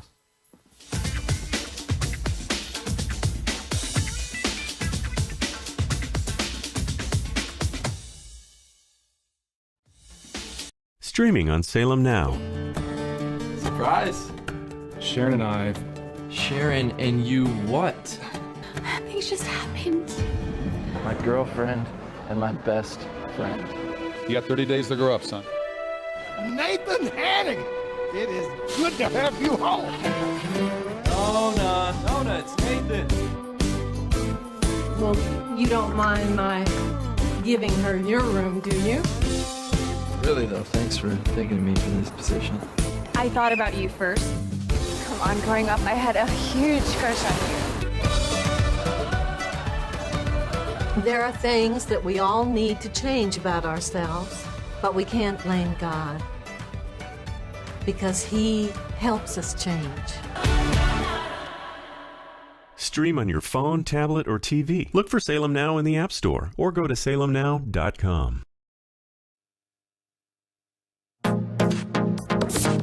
Trending now on the Eric Metaxas Show. Two things are happening. One is that parents across the board are starting to speak up and not take this anymore. You've seen in Loudoun, Virginia, on the critical race theory issue just the last couple of weeks, school board meetings where parents have lined up by the hundreds. They are unloading on these school boards. I have seen people activate in ways that I didn't see them in the prosperous years of President Trump. People are mad. This is not the way life goes.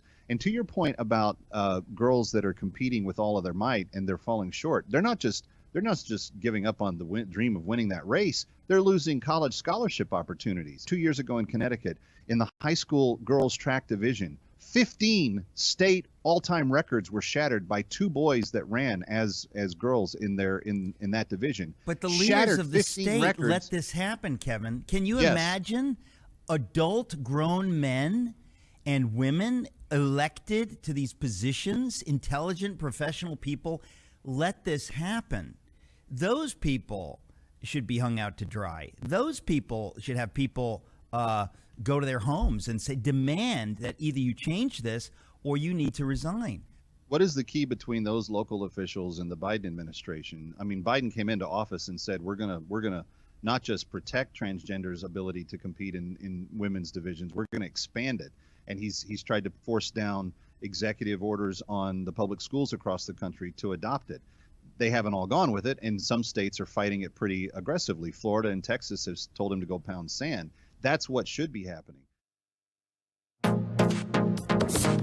Keep up with what's trending. Subscribe today at rumble.com. Streaming on Salem Now. 218 out with him. Headed for the house. He's got a hostage. You believe in God, Chip. Why does a kid die and drug dealer get off scot-free? Well, the only answer to that is there isn't a God. You have a choice. You can either let the darkness overtake you, or you can be a bearer of the light. So just think of it as calling for backup.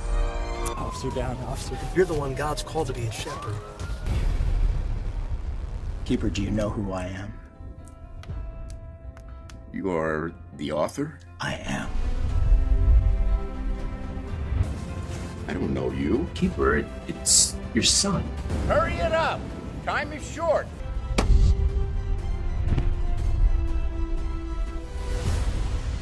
Stream on your phone, tablet, or TV. Look for Salem Now in the App Store or go to salemnow.com.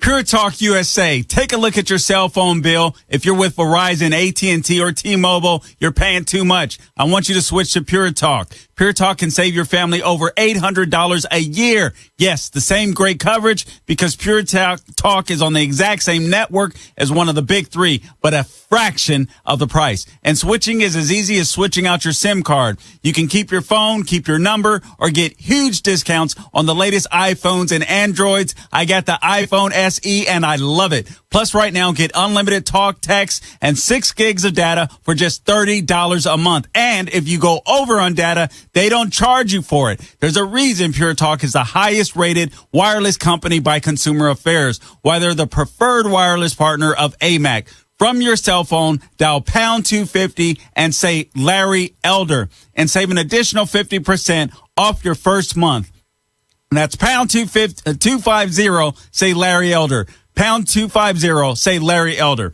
Okay, welcome back to the Larry Elder Show. I am your guest host, Carl Jackson, sitting in for the great Eldersky. The number to call in, 888-971-7243. Again, 888-971-7243. I'm going to get into the election integrity issue, but I'm tired of how the left has been using the lockdowns in order to gain more power. And I want you guys to be able to see what they're doing. I know many of you that listen to the Salem Radio Network, a lot of you get it. Maybe some of you don't. But maybe there's some in the listening audience, maybe you're listening for the first time. And I just want you to think through this stuff. If the left really believed that COVID was a threat, an existential threat, just like they talk about global warming as an existential threat, and they fly in these jets and everything else. If they believed it, we wouldn't have open borders. If they believed it, you wouldn't have seen the Texas Democrats hightail it to Washington D.C. without masks. They don't believe it. This is how they are taking power from us. Let's go to the lines real quick before I get to the Arizona audit, because there's a lot to talk about there. We'll talk about the Georgia election as well. We've got Dan in Hopkins, Minnesota. Dan, you've got the mic. Carl, you could lead the cavalry of Salem hosts and do the swing state tour, screaming from the mountaintops, the election fraud. Let me tell you. You may be the only one other than Gorka that's talking about it. Nobody's talking about it. It's a crying shame, my friend. Well, listen, I respect and I love every single one of them. Thanks for the call, by the way. And I know someone. Listen, I look at people, for instance, like Dennis Prager, that takes up the cause for COVID-19 and the Wuhan virus and the lockdowns and the masking and everything the left is doing to basically do this trial run for a police state. And I got to tell you, all of these issues, all of these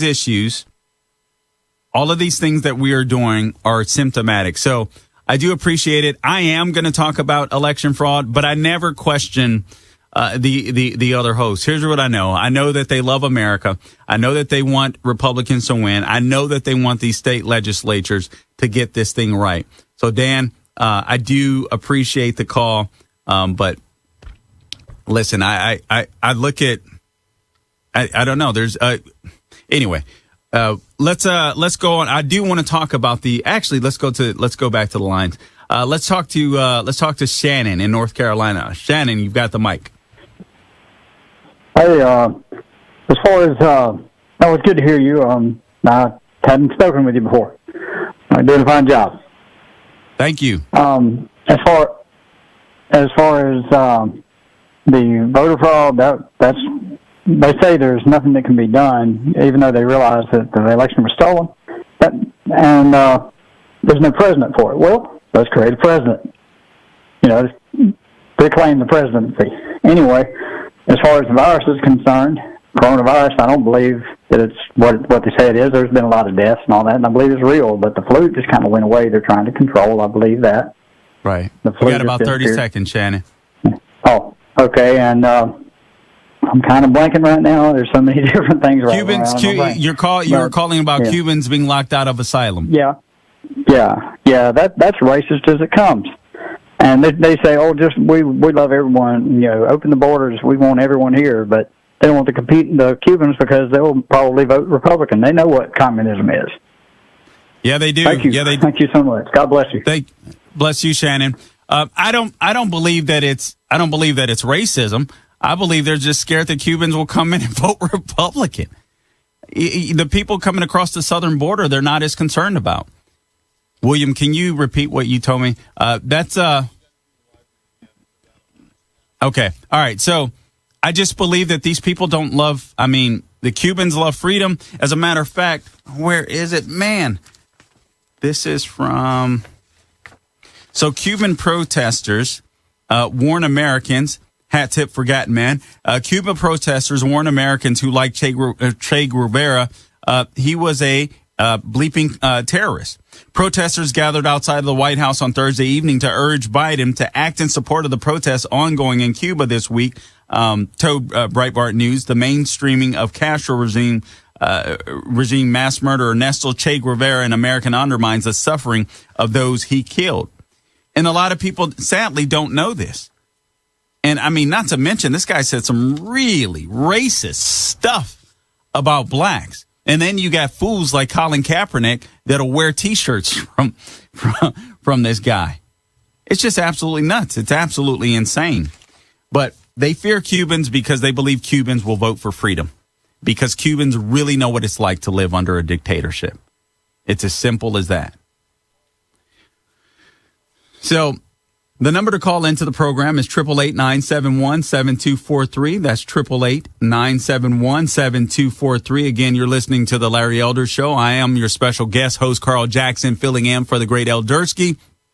You can follow me on Twitter at Carl Jackson Show. You can follow me on Facebook or like me on Facebook, Carl Jackson Radio. You can check out my website, carljacksonshow.com. All right, Pure Talk USA. Take a look at your cell phone bill. If you're with Verizon, AT&T, or T-Mobile, you're paying too much. I want you to switch to Pure Talk. Pure Talk can save your family over $800 a year. Yes, the same great coverage because Pure Talk is on the exact same network as one of the big three, but at a fraction of the price. And switching is as easy as switching out your SIM card. You can keep your phone, keep your number, or get huge discounts on the latest iPhones and Androids. I got the iPhone SE and I love it. Plus, right now, get unlimited talk, text, and 6 gigs of data for just $30 a month. And if you go over on data, they don't charge you for it. There's a reason Pure Talk is the highest rated wireless company by Consumer Affairs, why they're the preferred wireless partner of AMAC. From your cell phone, dial pound 250 and say Larry Elder and save an additional 50% off your first month. That's pound 250 and say Larry Elder. All right, guys, again, you're listening to the Larry Elder Show. I am your special guest host, Carl Jackson, filling in for the great Elzerski. When we get back from the other side of the break, I'm going to go into this Arizona audit and what they're finding, as well as what they're finding in the state of Georgia. Listen, we live in a free country. I want free elections. I want secure elections. No one should have to. We'll be back in a few. That was bad.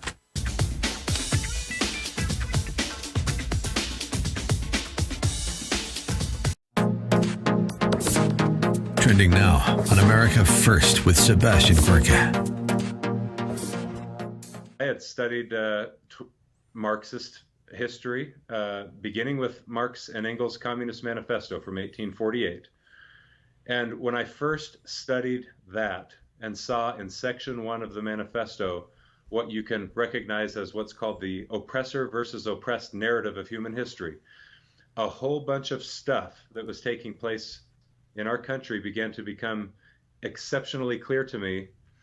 And I began to piece together a lot of the, what I'll call militant impulse that was manifesting in society as time went on. And there's a victimhood ideology. There's constantly an effort by some individuals who have an agenda to pit groups of people against one another as victims or oppressed groups and oppressor groups. And we've seen very clearly over the past calendar year who the oppressor group is labeled to be and who the oppressed groups are labeled to be. And right now, under the auspices of diversity and inclusion training, as well as critical race theory and other narratives of American history that have been parading about throughout the country and showing up in our education system, all of those narratives seek to divide the American people by pitting people against one another into racial groups. Yeah, it's the white versus the black. It used to be class, division by class. Now it's division by race, by skin color. We've only begun to scratch the surface. We're going to go deep dive on what's happening inside the U.S. military and why this man took the courageous step.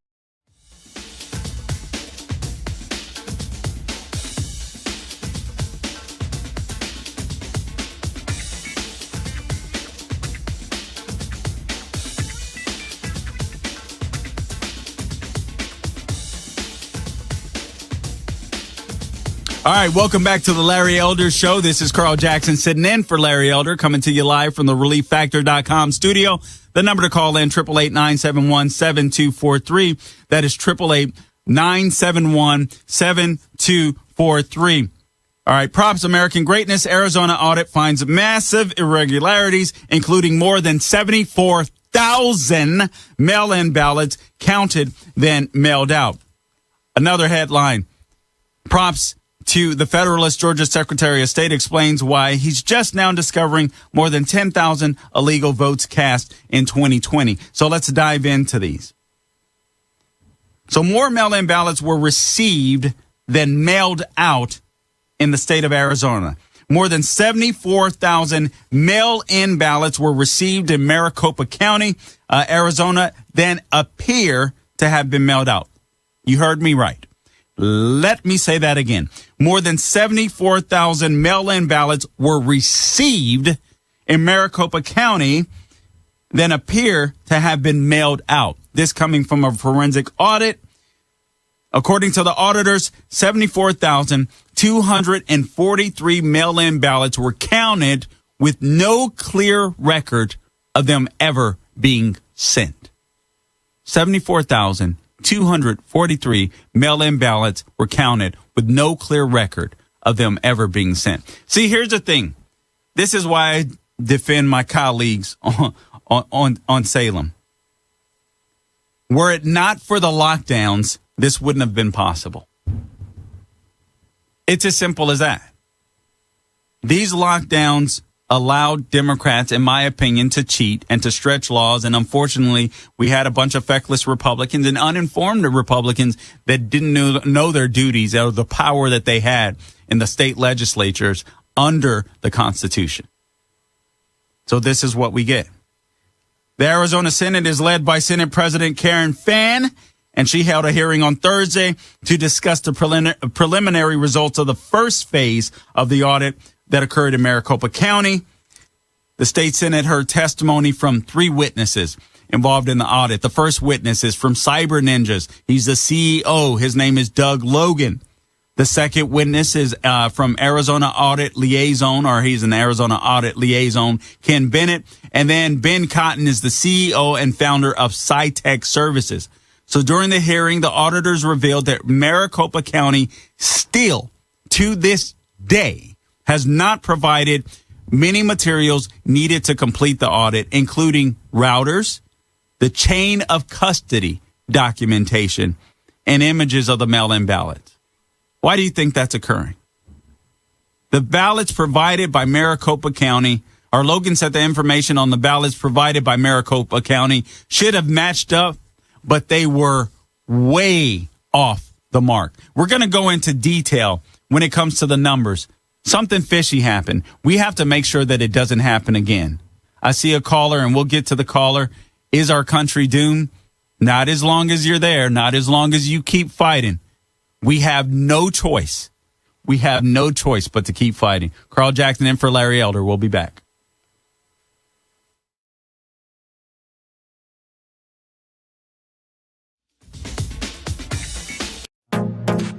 Trending now on the Charlie Kirk Show.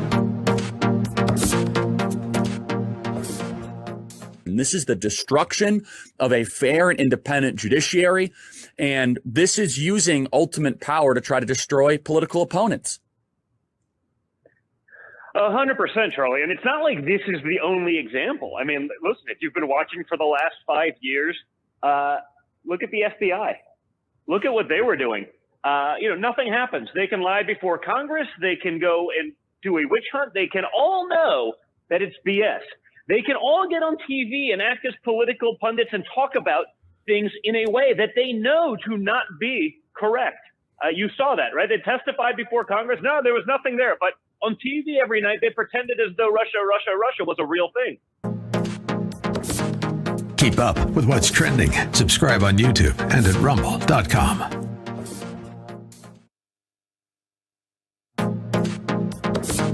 Trending now on the Eric Metaxas Show. Joe Biden was sold as a moderate. People that had worked with Joe Biden back in the day said, "Oh, I've known Joe for years. He's okay. He's fine." Listen, when he got the hair plugs, he flipped. A long time ago, he was bald as an egg, and he got hair plugs. And I believe those hair plugs were from a Chinese lab in the Wuhan province, and things started to go screwy, and he flipped. So he said. I don't know that that's true. I think he hid maybe who he was for a long time. A lot of liberals did in the 70s. Wait. First of all, he's nobody. He has no values. Let's not kid ourselves. He's not a Marxist.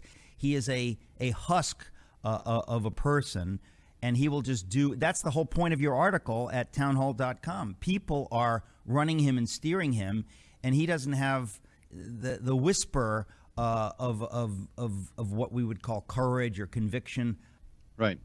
Well, and because he can't get the stuff kicked out fast enough. I mean, they've attacked so many different areas of culture and life all at once, and I think this is part of the blowback that is causing parental communities to rise up. You know, one of the things I'm most excited about, to be candid, out of all this, is to see the growth of middle-class black parents debating CRT to their own school boards. There's something very powerful about a father and a mother, married black couple, living in a suburb and being part of a community and saying to a school board, what you're in essence trying to do is teach my child to be a racist.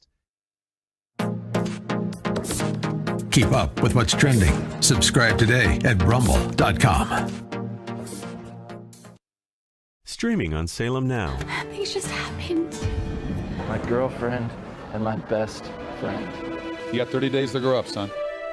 Nathan Hannigan, it is good to have you home. Nona, it's Nathan. Well, you don't mind my giving her your room, do you?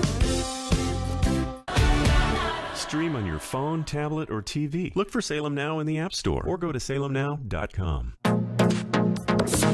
Trending now on the Dennis Prager Show. This is unbelievably important, the Ultimate Issues Hour. Now you realize, many of you realized earlier, but now you realize even better how important it is to have a clear outlook on life. Otherwise, you're susceptible to nonsense, which is what is now taught from kindergarten to university.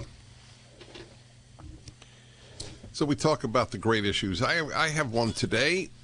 Every one of you, that's not exactly correct. The vast majority of you are aware of all the studies that I respect anyway, all the studies, even the ones I don't respect, note the benefits of a religious life. People are happier, they live longer, they have more people in their lives. By every criterion, it is a better way to live. So, what stops you? Not what stops you from believing in God. It's not the issue. I have raised that issue. That's not the issue. The issue is what stops you from leading a religious life.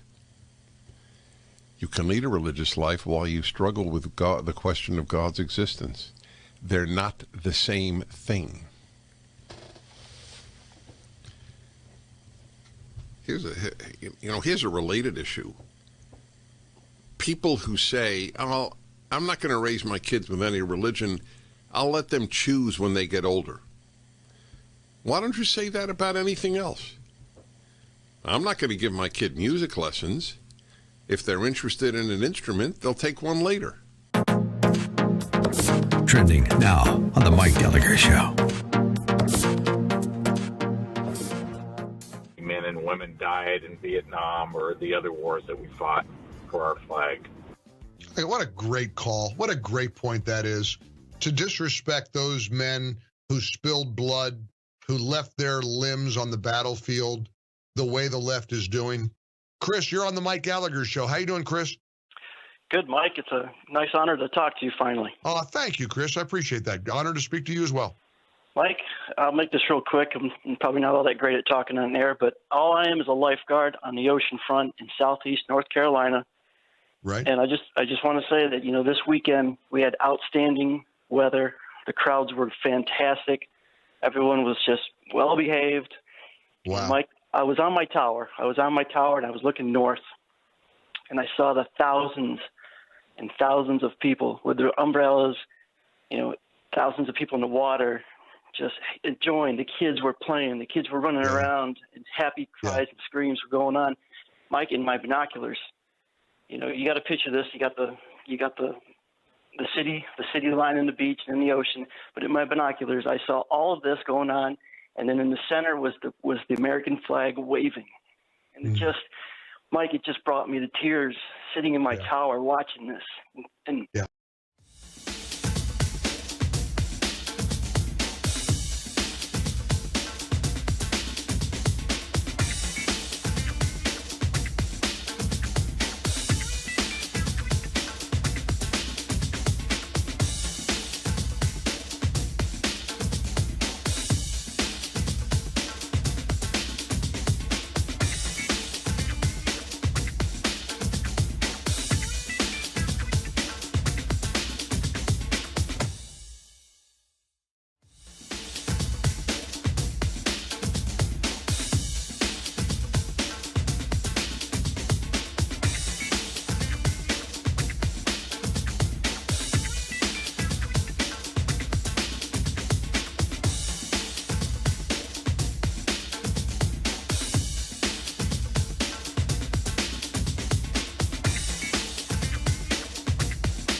don't know.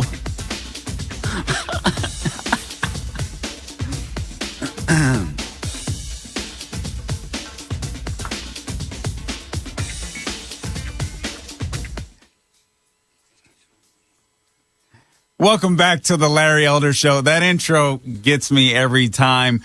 Props, Sean. Props, William. You guys did an amazing job on that. All right, the number to call into the relieffactor.com studios, 888-971-7243. We are talking about the Arizona audit that is taking place, as well as how the Georgia Secretary of State, a Republican, Brad Raffensperger, really screwed up the Georgia election. It's really as simple and sadly as bad as that. The good news is there's a thing called redemption, and Republicans, we will get to redeem ourselves in 2022. We do have to make sure that election integrity is a priority. And here, this props, Daily Wire, the Texas Democrats. So here's the headline: Texas Democrats won't release daily coronavirus numbers anymore after 10% of the members test positive. This is poetic justice. I'm sorry. It's just one of those things that this is just poetic justice. This is just almost too good to be true. I don't wish any harm or any ill on anyone. But after they staged that stunt, this is just poetic justice. The Texas Democrats who fled their state to subvert democracy will reportedly no longer release daily numbers on how many members have tested positive for the coronavirus, which comes as more than 10% of the Texas Democrats who traveled to D.C. have tested positive for the coronavirus during their time in the nation's capital. Poetic justice. Oh, my goodness. All right, before I get started, let's go ahead and go to the lines real quick. We've got Darren in Cleveland, Ohio. Darren, you've got the mic. Hi, Mr. Jackson. How are you doing today? I'm doing great. Thank you. All right. Thanks for taking my call. Really appreciate it. So this is essentially just wanted your opinion. Watching everything that's been unfolding over the past, year and a half, at this point in time, and with the left essentially attempting to rewrite history, we've seen this before in other totalitarian regimes, from Mao Zedong to the Third Reich. When people are divided against themselves and essentially monitored for these types of things and demonized, at what point do we not have a country anymore? And I agree, fighting to save it is the only option here, but are we just destined to go through some really dark times that we haven't seen before? Yes. Honestly, I don't think we're doomed. I don't believe that it's over. Are we going to go through some dark times? Yes. I think, listen, the Democrats will do everything in their power to remain in power. If you give Democrats enough leeway to cheat, they will. If you give them the opportunity to undermine your authority as American citizens, they will. And unfortunately, as Julie Kelly mentioned, and as I mentioned earlier in the program, sadly, the rank and file, your average Democrat on the street, believes that anyone that voted for Trump is racist, xenophobic. They have succeeded in turning us against each other. But I do believe that the Constitution is our mechanism to restore sanity. I do believe that if we can prioritize our elections, as Arizona appears to be doing, and it looks like Georgia is finally doing the same thing, I think the Constitution can withstand this. I think there's got to be enough freedom lovers out there that respect and love the Constitution, revere the Constitution enough to share it, to preach it, if you will, to question people. You don't have to get all up in people's face like Barack Obama said. But I do think you have to start questioning. I really just don't believe a lot of liberals or Democrats, I shouldn't say liberals, but leftists or Democrats, which have become synonymous, unfortunately. I really don't think they think through freedom. I really believe that. Yeah, I can remember one time I went to go get my truck repaired. I'll get back to these audit results here, but I went to get my truck repaired, and this was This was several years ago. I believe this was the first time Marco Rubio ran for Senate, and I had a Marco Rubio bumper sticker on my car, and I went into this dealership which I would never recommend getting your car fixed at a dealership unless you can really afford it. But I went there for one specific reason, got in, got out. But at the period of time that I was in there, there was a black gentleman that was, they have these, I don't know what you call them, like techs or what have you, that come up and ask you all these questions. And basically they're in charge of your car repair from get to go. They'll contact you, let you know if there's anything, whatever it may be. So there was a black gentleman, and he looked at me. He saw my bumper sticker, and he straight up looked at me with just disdain. Like, you could just see it in his eyes. Like he hated me, and I saw that, and I was like, yeah, I saw you checking out the Marco Rubio bumper sticker. He was at work, so he responded as kindly as he could. And he was like, yeah, that he said something like that, threw me off or something like that. I used to carry, and perhaps I should again, I used to carry what the achievements that the Republican Party accomplished for blacks back from, Reconstruction all the way through the civil rights, just in bullet points. I even made them into flyers in case I ran into some people and I'd have to debate and ask questions. Okay, so I gave him one of those cards, and then a few hours later, I returned to pick up my truck. And literally, now this is a one-off. This hasn't happened before. It didn't happen before. It hasn't happened since. But this black guy that just looked at me with such disdain told me this. He said,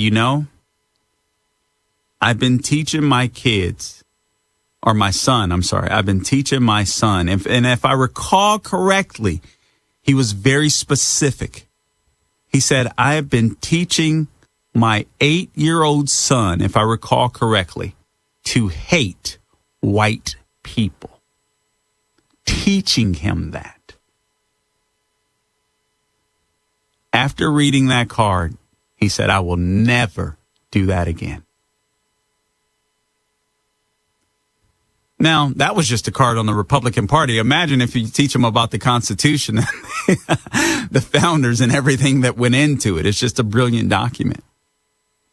But I do believe that the Constitution, if we return to the Constitution, it'll save this country. But are we in dire times? Are things scary? I'm not going to lie to you. Yes, they are. I never thought we'd go this far left. I never thought that so many Americans would be duped by the left. I didn't think it was possible. I knew we were in bad shape. I didn't realize we were in this horrible of shape. But we are. But I don't think we're doomed. I think you have to go local. I think you have to get involved and go to those school board meetings. Maybe you have to run for a local office. But if that's something you don't want to do, perhaps you're not cut out for, I would just say this. Start speaking out. See, one of the tools I believe that the left has used is just silencing us. They've just silenced us. We've voluntarily silenced ourselves. They'll talk about LGBTQ rights. They'll talk about abortion. They'll talk about all of these issues. And then we shrink back because we don't want to offend. No, be bold. Be willing to share what you believe and explain why you believe it. Whether it's your faith in God, whether it's your love for this country, explain to people why. Because people just don't think through this stuff. We're taught to hate each other based upon a D after our name or before our name, and vice versa. This is Carl Jackson. And for Larry Elder, the great El Dursky, we'll be back in a few. The number to call in, 888-971-7243.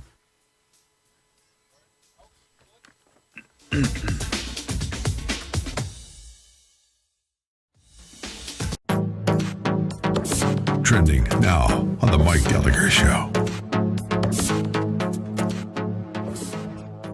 If for a place that feels like pre-pandemic America? I'll tell you right now, Las Vegas is one of them. What's your community? Well, tell me what your town is like and how you would respond to being in a theater with 1,800 other people, elbow to elbow. Here's Mike. What's the upstate of South Carolina, Mike, life like, Mike? Mike, it is wide open for business, baby. We are rocking and rolling, and we cannot get enough people to work. So come on down here and grab yourself a job. I love it. That makes me happy. Coming back to work makes me happy. Thank you, Mike.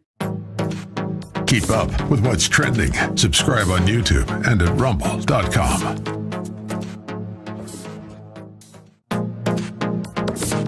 Trending now on the Dennis Prager Show. There are a lot of people who would sign on to this. Needless to say, it starts in academia. In order to save the planet from catastrophic climate change, Americans will have to cut their energy use by more than 90%. And families of 4 should live in housing no larger than 640 square feet. 640 square feet is 20 by 30. Family of 4 should live in a place 20 by 30.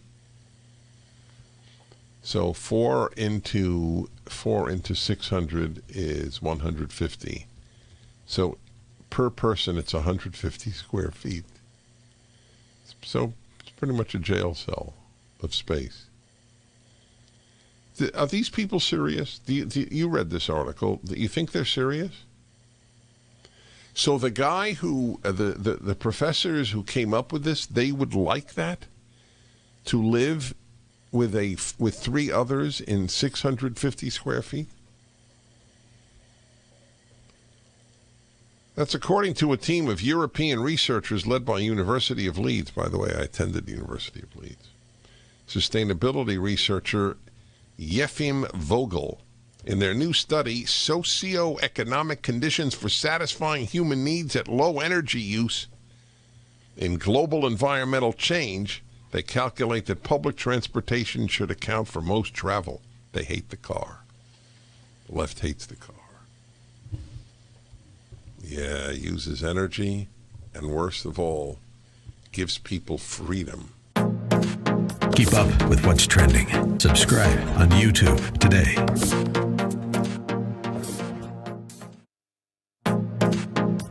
Trending now on the Hugh Hewitt Show.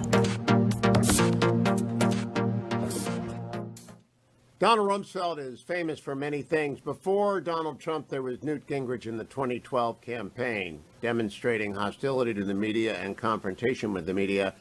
But before there was Newt Gingrich, there was Donald Rumsfeld, demonstrating command of the media. Most famous for his combination of command and concise knowledge is this cut, which is his most famous response to a question. There are reports that there is no evidence of a direct link between Baghdad and some of these terrorist organizations. There are known knowns. There are things we know we know. We also know there are known unknowns. That is to say, we know there's some things.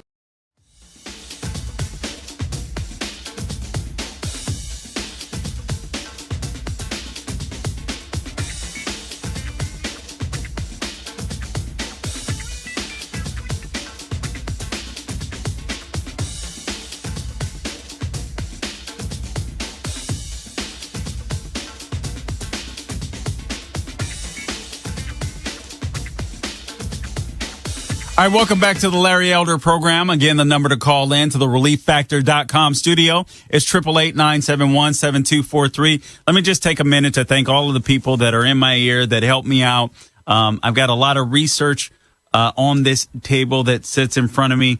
Some headlines that I get to flip through. Hat Tip, Forgotten Man, puts in a lot of work. Sean, William, Christian, all of these guys. Yeah, I should have said William first. Let me go back and rewind. William first. So anyway, thank you to all of you guys. And again, remember the great Eldersky, electelder.com, electelder.com. You can see this this hat tip, Forgotten Man. You can see tax returns for all 41 recall candidates, but not for Governor Newsom. So Gavin Newsom is not technically a candidate in the recall. So unlike his challengers, he is not required to produce 5 years of tax return. That would be interesting to know. California exempts Gavin Newsom from the tax return rule. It applied to Larry Elder. Listen, this is going to be an uphill battle. These are left wingers out there. They're going to try all types of shenanigans. And Larry Elder has to have firing power. That firing power is often donations in order for him to spread the message. So go to electelder.com, electelder.com. All right. Getting back quickly to this issue on the Arizona audit, and then we'll go into Georgia. All right, so this guy, Doug Logan of Cyber Ninjas, the CEO of Cyber Ninjas, he explains the difference between what they call EV32s and EV33s. So here's what he says. So follow me here. Just to be clear, here in the state of Arizona, there are EV32s and there are EV33s. Now, the EV32s are supposed to keep a record of when a mail-in ballot is sent. All right, so the EV32s keep the record of when the ballot is sent. And then you have the EV33s that are to be recorded when the mail-in ballot is received. So EV32s for ballots that are sent, EV33s for ballots that are received. So there should be more EV32s that are sent than EV33s that were received. But there's no clear indication that the ballots were ever sent out. 74,000 ballots. So he says, hey, we don't have a clear indication. That could be where the documentation wasn't done right. He says, Logan goes on to suggest maybe a door-to-door canvassing to help explain the discrepancy in the voter registrations. He says, when we have 74,000 of these ballots in question, it merits knocking on a door and validating this information. So the solution may be to go door to door. Isn't that crazy? The irregularities revealed during the hearing amounted to hundreds of thousands of votes. Ask yourself, how long has Arizona has been a somewhat reliably red state, if I recall correctly. Georgia, the same thing. You get Arizona, Georgia, Wisconsin, Trump wins. And it isn't my goal. Yeah, I know even some people on the right, stop harping on 2020. You better harp on 2020, because if you don't harp on 2020, you won't figure out how to fix things for 2022 and to get things right. Figure out what you did wrong. You can do both, actually. You can go back and look at 2020 and figure out what went wrong so you correct what you need to correct in order to win 2022. And that's exactly what we see some state legislatures doing. And then you guys may recall this. Oh, my Lord, I know this got us all heated. When Fox News called the election for Biden, I don't recall if it was like 1%, 2%. It was an extremely low number, and they called Arizona for Biden. Now, at the time, I was sitting in the Fox 35 local studio here in Orlando, and I was doing commentary with some other political analysts commenting on the election at the time.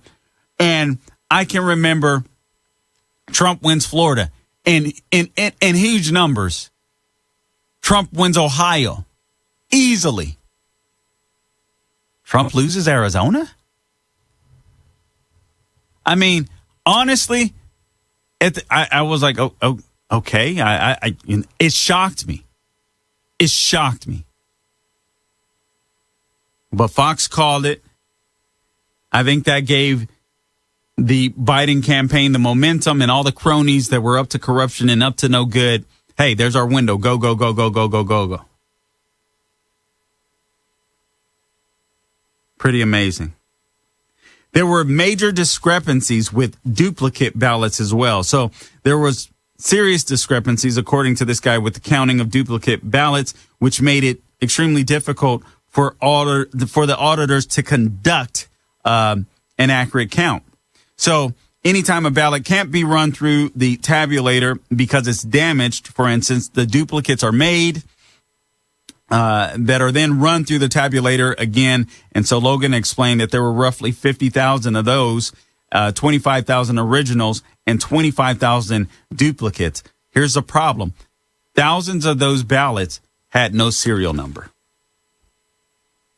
So the manifest that the auditors received, the listing that the auditors received, stated that the ballots were the originals.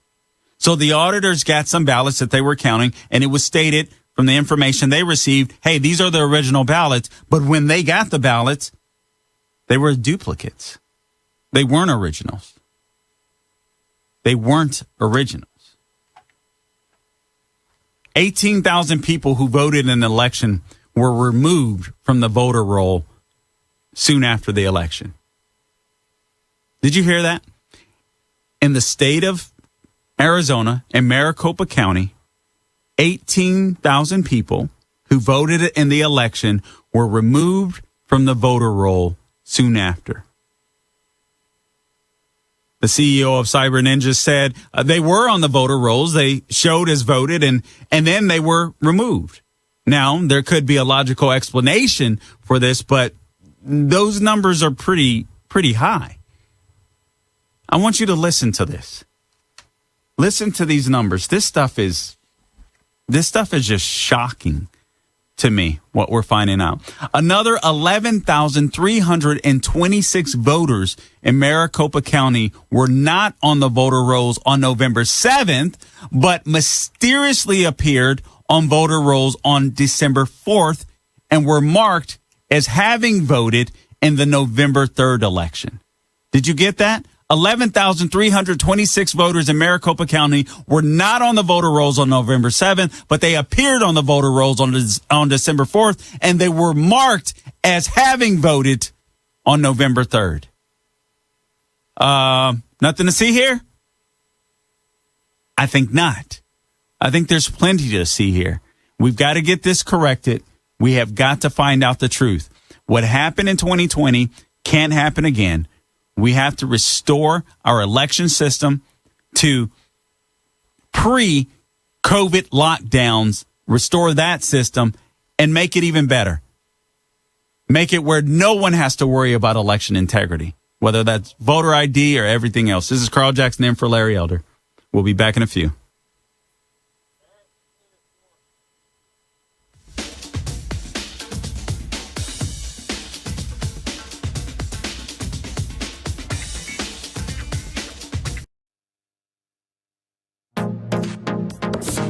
Trending now on the Eric Metaxas Show. We've had 6 months of the new administration. It is the farthest thing from moderation that the government has ever seen, and it is the fastest track to extremism that we've ever had elected. But Kevin, how did I know that in advance? Why in my debate with David French did I know this and you knew this? There was no question in my mind. So the fact that this has now happened, part of me wants to say, ha ha, but it's just too sad to say ha ha. This is something that I warned against and you warned against and others warned against because we knew that the consequences are devastating. Keep up with what's trending. Subscribe today at rumble.com. Trending now on America First with Sebastian Gorka. I had studied Marxist history, beginning with Marx and Engels' Communist Manifesto from 1848. And when I first studied that and saw in section 1 of the manifesto what you can recognize as what's called the oppressor versus oppressed narrative of human history, a whole bunch of stuff that was taking place in our country began to become exceptionally clear to me. And I began to piece together a lot of the, what I'll call militant impulse that was manifesting in society as time went on. And there's a victimhood ideology. There's constantly an effort by some individuals who have an agenda to pit groups of people against one another as victims or oppressed groups. and oppressor groups. And we've seen very clearly over the past calendar year who the oppressor group is labeled to be and who the oppressed groups are labeled to be. And right now, under the auspices of diversity and inclusion training, as well as critical race theory and other narratives of American history that have been parading about throughout the country and showing up in our education system, all of those narratives seek to divide the American people by pitting people against one another into racial groups. Yeah, it's the white versus the black. It used to be class, division by class. Now it's division by race, by skin color. We've only begun to scratch the surface. We're going to go deep dive on what's happening inside the U.S. military and why this man took the courageous step of writing the book Irresistible Revolution. Lieutenant Colonel Matthew Lohmeyer. Keep up with what's trending. Subscribe today at rumble.com. Streaming on Salem Now. Some lawyer hit a little girl. Former cancer patient Sharon Blackwell was struck by an oncoming vehicle. Take this into evidence, sir. I need to call my wife. You've been accused of texting while driving. Before you take your daughter off life support, give God room to be God. You're not guaranteed another day, but you have today. Stream on your phone, tablet, or TV. Look for Salem Now in the App Store or go to salemnow.com. Trending now on The Charlie Kirk Show. And so, Don, a question I get a lot, and where people are emailing us, freedom@charliekirk.com.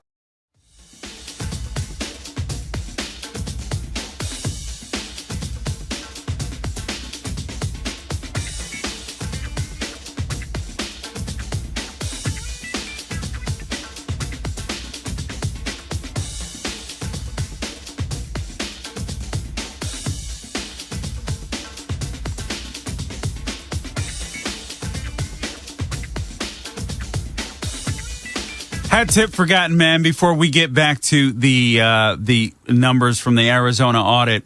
You know, one thing that I do think we have to be concerned about, and we need to call our congressmen, senators, Democrats, we have to really start making noise. When it's not on the TV screen, it's like you forget about it, right?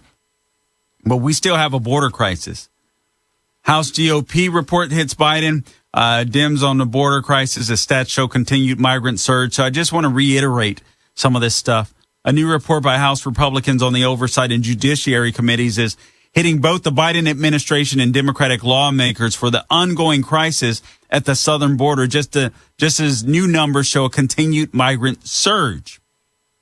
This, according to Fox News. The staff report, a copy of which was obtained by Fox News, outlines what Republicans said is a set of actions that show the Biden administration precipitated a massive immigration crisis and how House Democrats have ignored repeated warnings from Republicans to the detriment of our safety, health, and rule of law. After both steps taken by President Trump stemmed the flow of illegal migrants coming into the U.S., the Biden administration has not only reversed course on measures seeking to stop the influx of border crossings, but has instituted permissive policies and incentivized immigration through non-legal channels.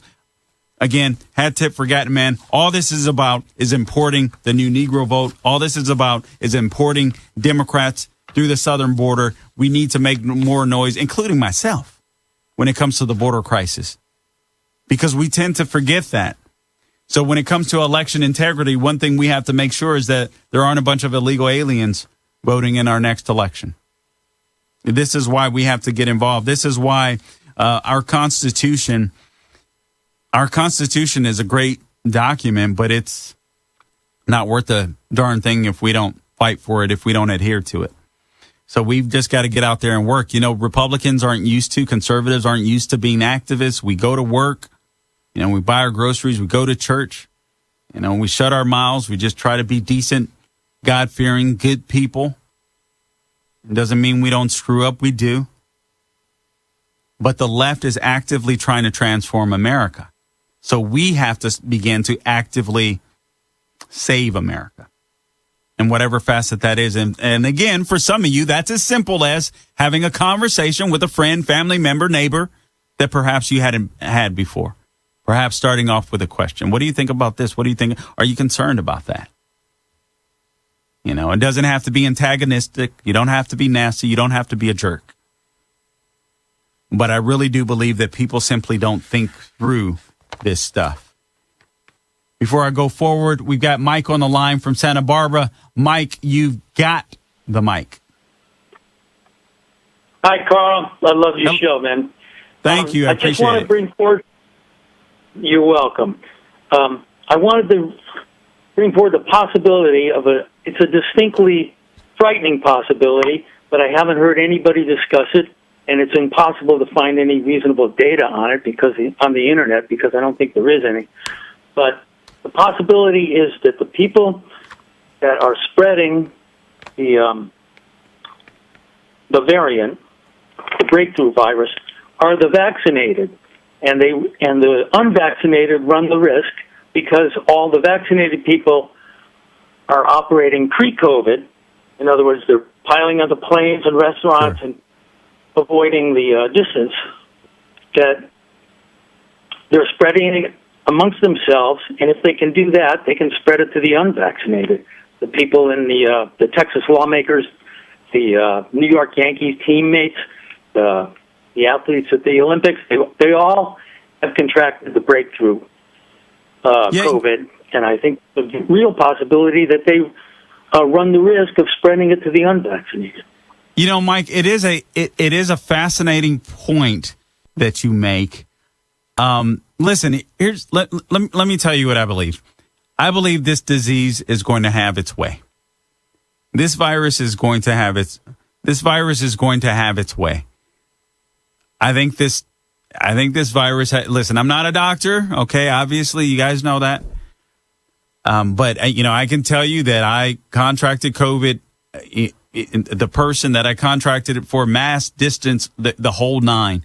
The virus is going to have its way. The good news is that it isn't as deadly as it was, and that a lot of hospitals, doctors, so on, etc., know how to treat for it. Unfortunately, this has just turned so political that it's absolutely crazy, and I fear that people are destroying life rather than saving lives, because even doctors have become political on this issue.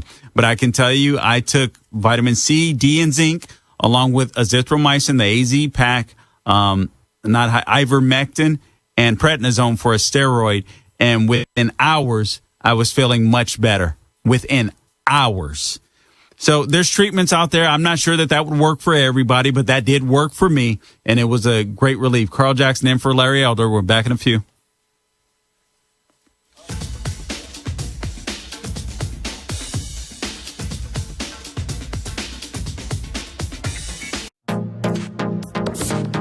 Trending now on America First with Sebastian Gorka.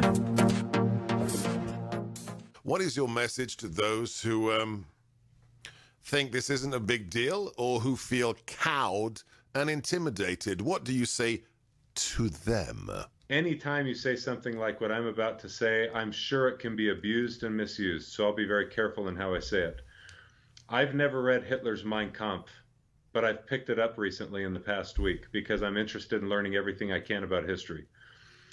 After spending just a day with his Mein Kampf, the spirit and essence of his race hatred that shows up in that book, a set of two books, is very similar to what I'm seeing show up in How to Be an Anti-Racist. Keep up with what's trending. Subscribe today at rumble.com. Trending now on the Charlie Kirk Show. I want to talk about what's happening in New York with Letitia James and what I consider to be a political persecution unlike anything, I think, in American political history. How are you guys dealing with this? And do you guys see this as, you obviously said this last night, but as a continuation of almost this 5-year political witch hunt? 100%. I mean, it's pretty clear when the Attorney General of a state, without any information, literally campaigns on saying, "Hey, we're going to investigate, we're going to lock them up, we're going to do this, that, and the other." It's pretty amazing that they can get away with it, and then they do it, and then they do it for 5 years. And the reality is this: there's no recourse. There's no one keeping them in check, Charlie. They can just do this. You have no where to appeal it to. You're going to appeal it to a leftist judge in New York who feels the same way. They're utilizing their taxpayer-funded offices in a political vendetta to try to damage my father. And the reality is this: even after 5 years, in search of a crime, right? They've been looking for 5 years. They're getting closer, Charlie. We've been hearing this now literally for half a decade, and yet there's still nothing there, and yet no one's stopping them. So as crime rates go through the roof in New York, as murder rates go through the roof, as businesses are going out of business because of New York's disastrous recovery response, they're spending taxpayer dollars on a political witch hunt against Donald Trump rather than, murderers.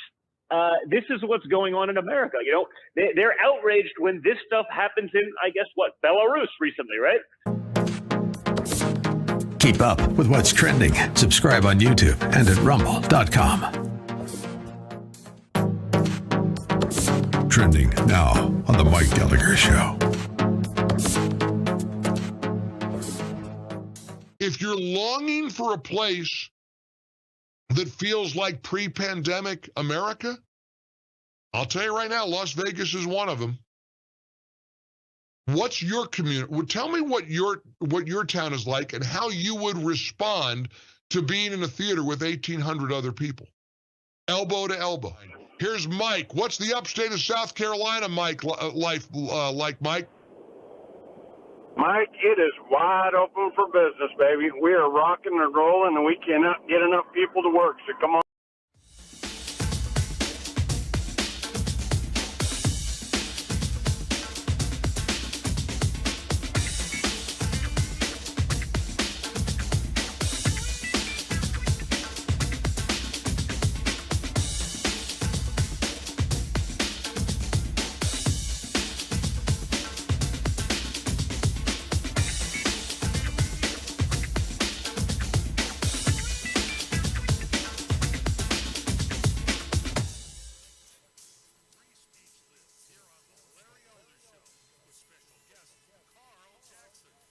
Hey, welcome back to the Larry Elder program. This is Carl Jackson sitting in, your special guest host for the Great Eldersky. The number to call in, 888-971-7243. You can follow me on Facebook, Carl Jackson Radio. Twitter, or like me on Facebook, Carl Jackson Radio. Twitter at Carl Jackson Show. Check out my website, carljacksonshow.com. And also, I forgot to give props to the man that's in the studio right behind me, Lou, who helps me out with all the technical stuff that he has to deal with before I step into the studio. So thank you, Lou. I never give him props, and he doesn't care, but I'm going to do it anyway. All right, just did it. All right, so again, I just want to reiterate this point because this was really fascinating to me when it comes to the Arizona election. So you had another 11,326 voters in Maricopa County that were not on the voter rolls on November 7th, but mysteriously appeared on the voter rolls on December 4th. And then they were marked as having voted on November 3rd in the November 3rd election. Now, the left will like you or like everyone, I think, that we're crazy. But is it possible that the Democrats just cheat? Is it possible that the Democratic Party is immoral? Tomorrow I'm going to do a show on real racism, perceived racism, and fake racism. And hat tip for Gatton, man. He's given me a lot of stuff, some stuff that I'll use for tomorrow and some stuff that I'll be looking up myself. But why repealing the Hyde Amendment will kill black lives. This is from the Daily Signal. And I won't get into it deeply, but I just want you to understand that when it comes to the Democrat Party of today, they're leftists. We're dealing with a corrupt bunch of communists. We're dealing with a bunch of people that, absolutely could care less about life and Americans. If people don't care about a baby that are in politics, I understand. Listen, don't fall under condemnation. I understand there's some women out there, that may have had the procedure, and I'm not condemning you. I'm not judging you, but I will say that abortion, a baby is a life. It's the baby isn't.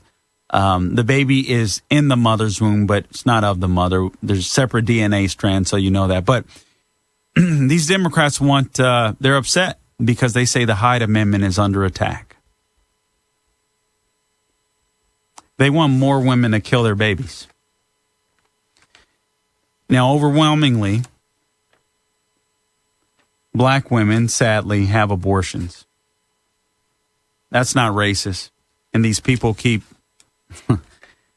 Anyway, I'll get into that tomorrow. I have these... I don't want to go off on a tangent, but I'll get into that tomorrow. Real racism, fake racism, and perceived racism. And we'll have fun with that show tomorrow. All right, so many ballots bled through as well. So the auditors also found that the large numbers of ballots bled through to the other side, potentially impacting other ballots. Maricopa County announced before the election that it would be using these secure vote or vote secure ballots that didn't allow ink to bleed through other ballots, but they didn't. They used paper-thin stock ballots, mostly on election day. And then the electronic systems that they were using in Arizona. And honestly, I gotta be truthful with you. I'm just as outraged and upset with Republicans. How are you not aware of this? How are you not aware of this? How are you not on top of this? This makes no sense to me. If you give Democrats leeway to cheat, guess what? They'll cheat. And then they'll lie and say, we cheat. That's what they do. That's their modus operandi. Projection. What they do, they blame us for doing. It's absolutely amazing to me. So the electronic systems haven't been updated since 2008. According to this guy, Logan, of Cyber Ninjas, or the CEO of Cyber Ninjas, any worthwhile hacker could penetrate and access the voter registration system or server within 10 minutes. It was so outdated. I don't know what Arizona was up to. I really don't know what they were thinking. I really don't know what they were doing. So I expect leftists to act like leftists, but it's time for Republicans to act like we love freedom, to secure our elections and make sure this never happens again. And that's why we need to investigate. That's why I feel like every state should be audited. We should know what's going on in every single state. Every single person, I don't care if you're in a Republican, Democrat, Green Party, Libertarian, I could care less. All of us should know that our elections are secure, that our elections are fair. We deserve that. Georgia's Secretary of State explains why he's just now discovering more than 10,000 illegal votes cast in 2020. So during a detailed discussion with the Federalist, Hat Tip Federalist, representatives from the Georgia Secretary of State's office provided their perspective on new evidence suggesting more than 10,300 Georgian voters illegally cast ballots in the November 2020 general elections. So it's possible that tens of thousands of people broke the law. They violated Section 21-2-218 of the state's election code, and this particular code requires residents to vote in the county. This sounds like such a simple thing, doesn't it? It requires voters to vote in the county in which they live. Just vote where you live. Vote where you live. Unless they had changed their residence in 30 days. So 35,000 Georgia voters who indicated they had moved from one Georgia county to another voted in the 2020 general election in the county from which they had moved. 35,000. What did Trump lose that by? I think it was right over 10,000. I'm not sure. Maybe 12,000. 35,000 Georgia voters who indicated they had moved from one Georgia county to another voted in the 2020 general election in the county from which they had moved. Oh, man, I'm going to get into this more before I have to leave today. Again, I appreciate donate to the great Eldersky, electelder.com, electelder.com, electelder.com. This is Carl Jackson in for Larry Elder. Pure Talk USA. Take a look at your cell phone bill. If you're with Verizon, AT&T, or T-Mobile, you're paying too much. I want you to switch to Pure Talk. Pure Talk can save your family over $800 a year. Yes, same great coverage because Pure Talk is on the exact same network as one of the big three, but at a fraction of the price. And switching is as easy as switching out your SIM card. You can keep your phone, keep your number, or get huge discounts on the latest iPhones and Androids. I got the iPhone SE and I love it. Plus right now, get unlimited talk, text, and 6 gigs of data for just $30 a month. And if you go over on data, they don't charge you for it. There's a reason Pure Talk is the highest rated wireless company by Consumer Affairs. Why they're the preferred wireless partner of AMAC. From your cell phone, dial pound 250 and say Larry Elder and save an additional 50% off your first month. That's pound 250, say Larry Elder.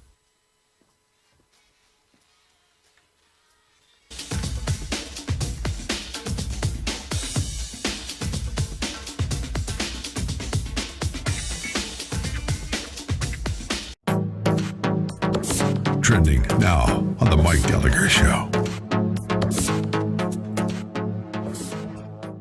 If you're longing for a place that feels like pre-pandemic America, I'll tell you right now, Las Vegas is one of them. What's your community? Tell me what your town is like and how you would respond to being in a theater with 1,800 other people, elbow to elbow. Here's Mike. What's the upstate of South Carolina, Mike, life like, Mike? Mike, it is wide open for business, baby. We are rocking and rolling, and we cannot get enough people to work. So come on down here and grab yourself a job. I love it. That makes me happy. Coming back to work makes me happy. Thank you, Mike. Keep up with what's trending. Subscribe on YouTube and at rumble.com. Trending now on the Dennis Prager Show. There are a lot of people who would sign on to this. Needless to say, it starts in academia. In order to save the planet from catastrophic climate change, Americans will have to cut their energy use by more than 90%. And families of 4 should live in housing no larger than 640 square feet. 640 square feet is 20 by 30. Family of 4 should live in a place 20 by 30. So 4 into 600 is 150. So per person, it's 150 square feet. So it's pretty much a jail cell of space.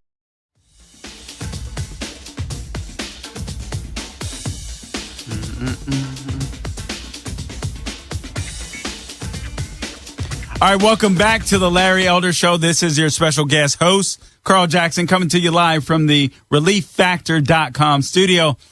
The number to call in, 888-971-7243. You can like me on Facebook, Carl Jackson Radio, Twitter at Carl Jackson Show. Follow me on carljacksonshow.com. And for you Californians listening, you have a state to stay. You have a state to save.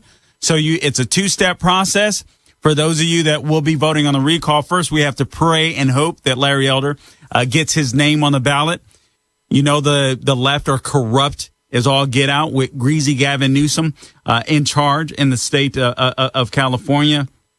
You got Eric Garcetti in the county of Los Angeles. So it is a 2-step process, and that is first you have to vote to recall greasy Gavin Newsom, and it probably won't say greasy on the ballot, but it won't say Democrat on the ballot. So Gavin Newsom, you have to vote to recall Gavin Newsom, and then you pick the best candidate, and that is Larry Elder. And then California, you may just save your state. You may just save your state. So I hope that is the case. We hope and pray that Larry Elder's name gets on the ballot, and he is fighting that for sure. All right, so going back to, oh my goodness. Okay, so going back to this issue with the Georgia elections.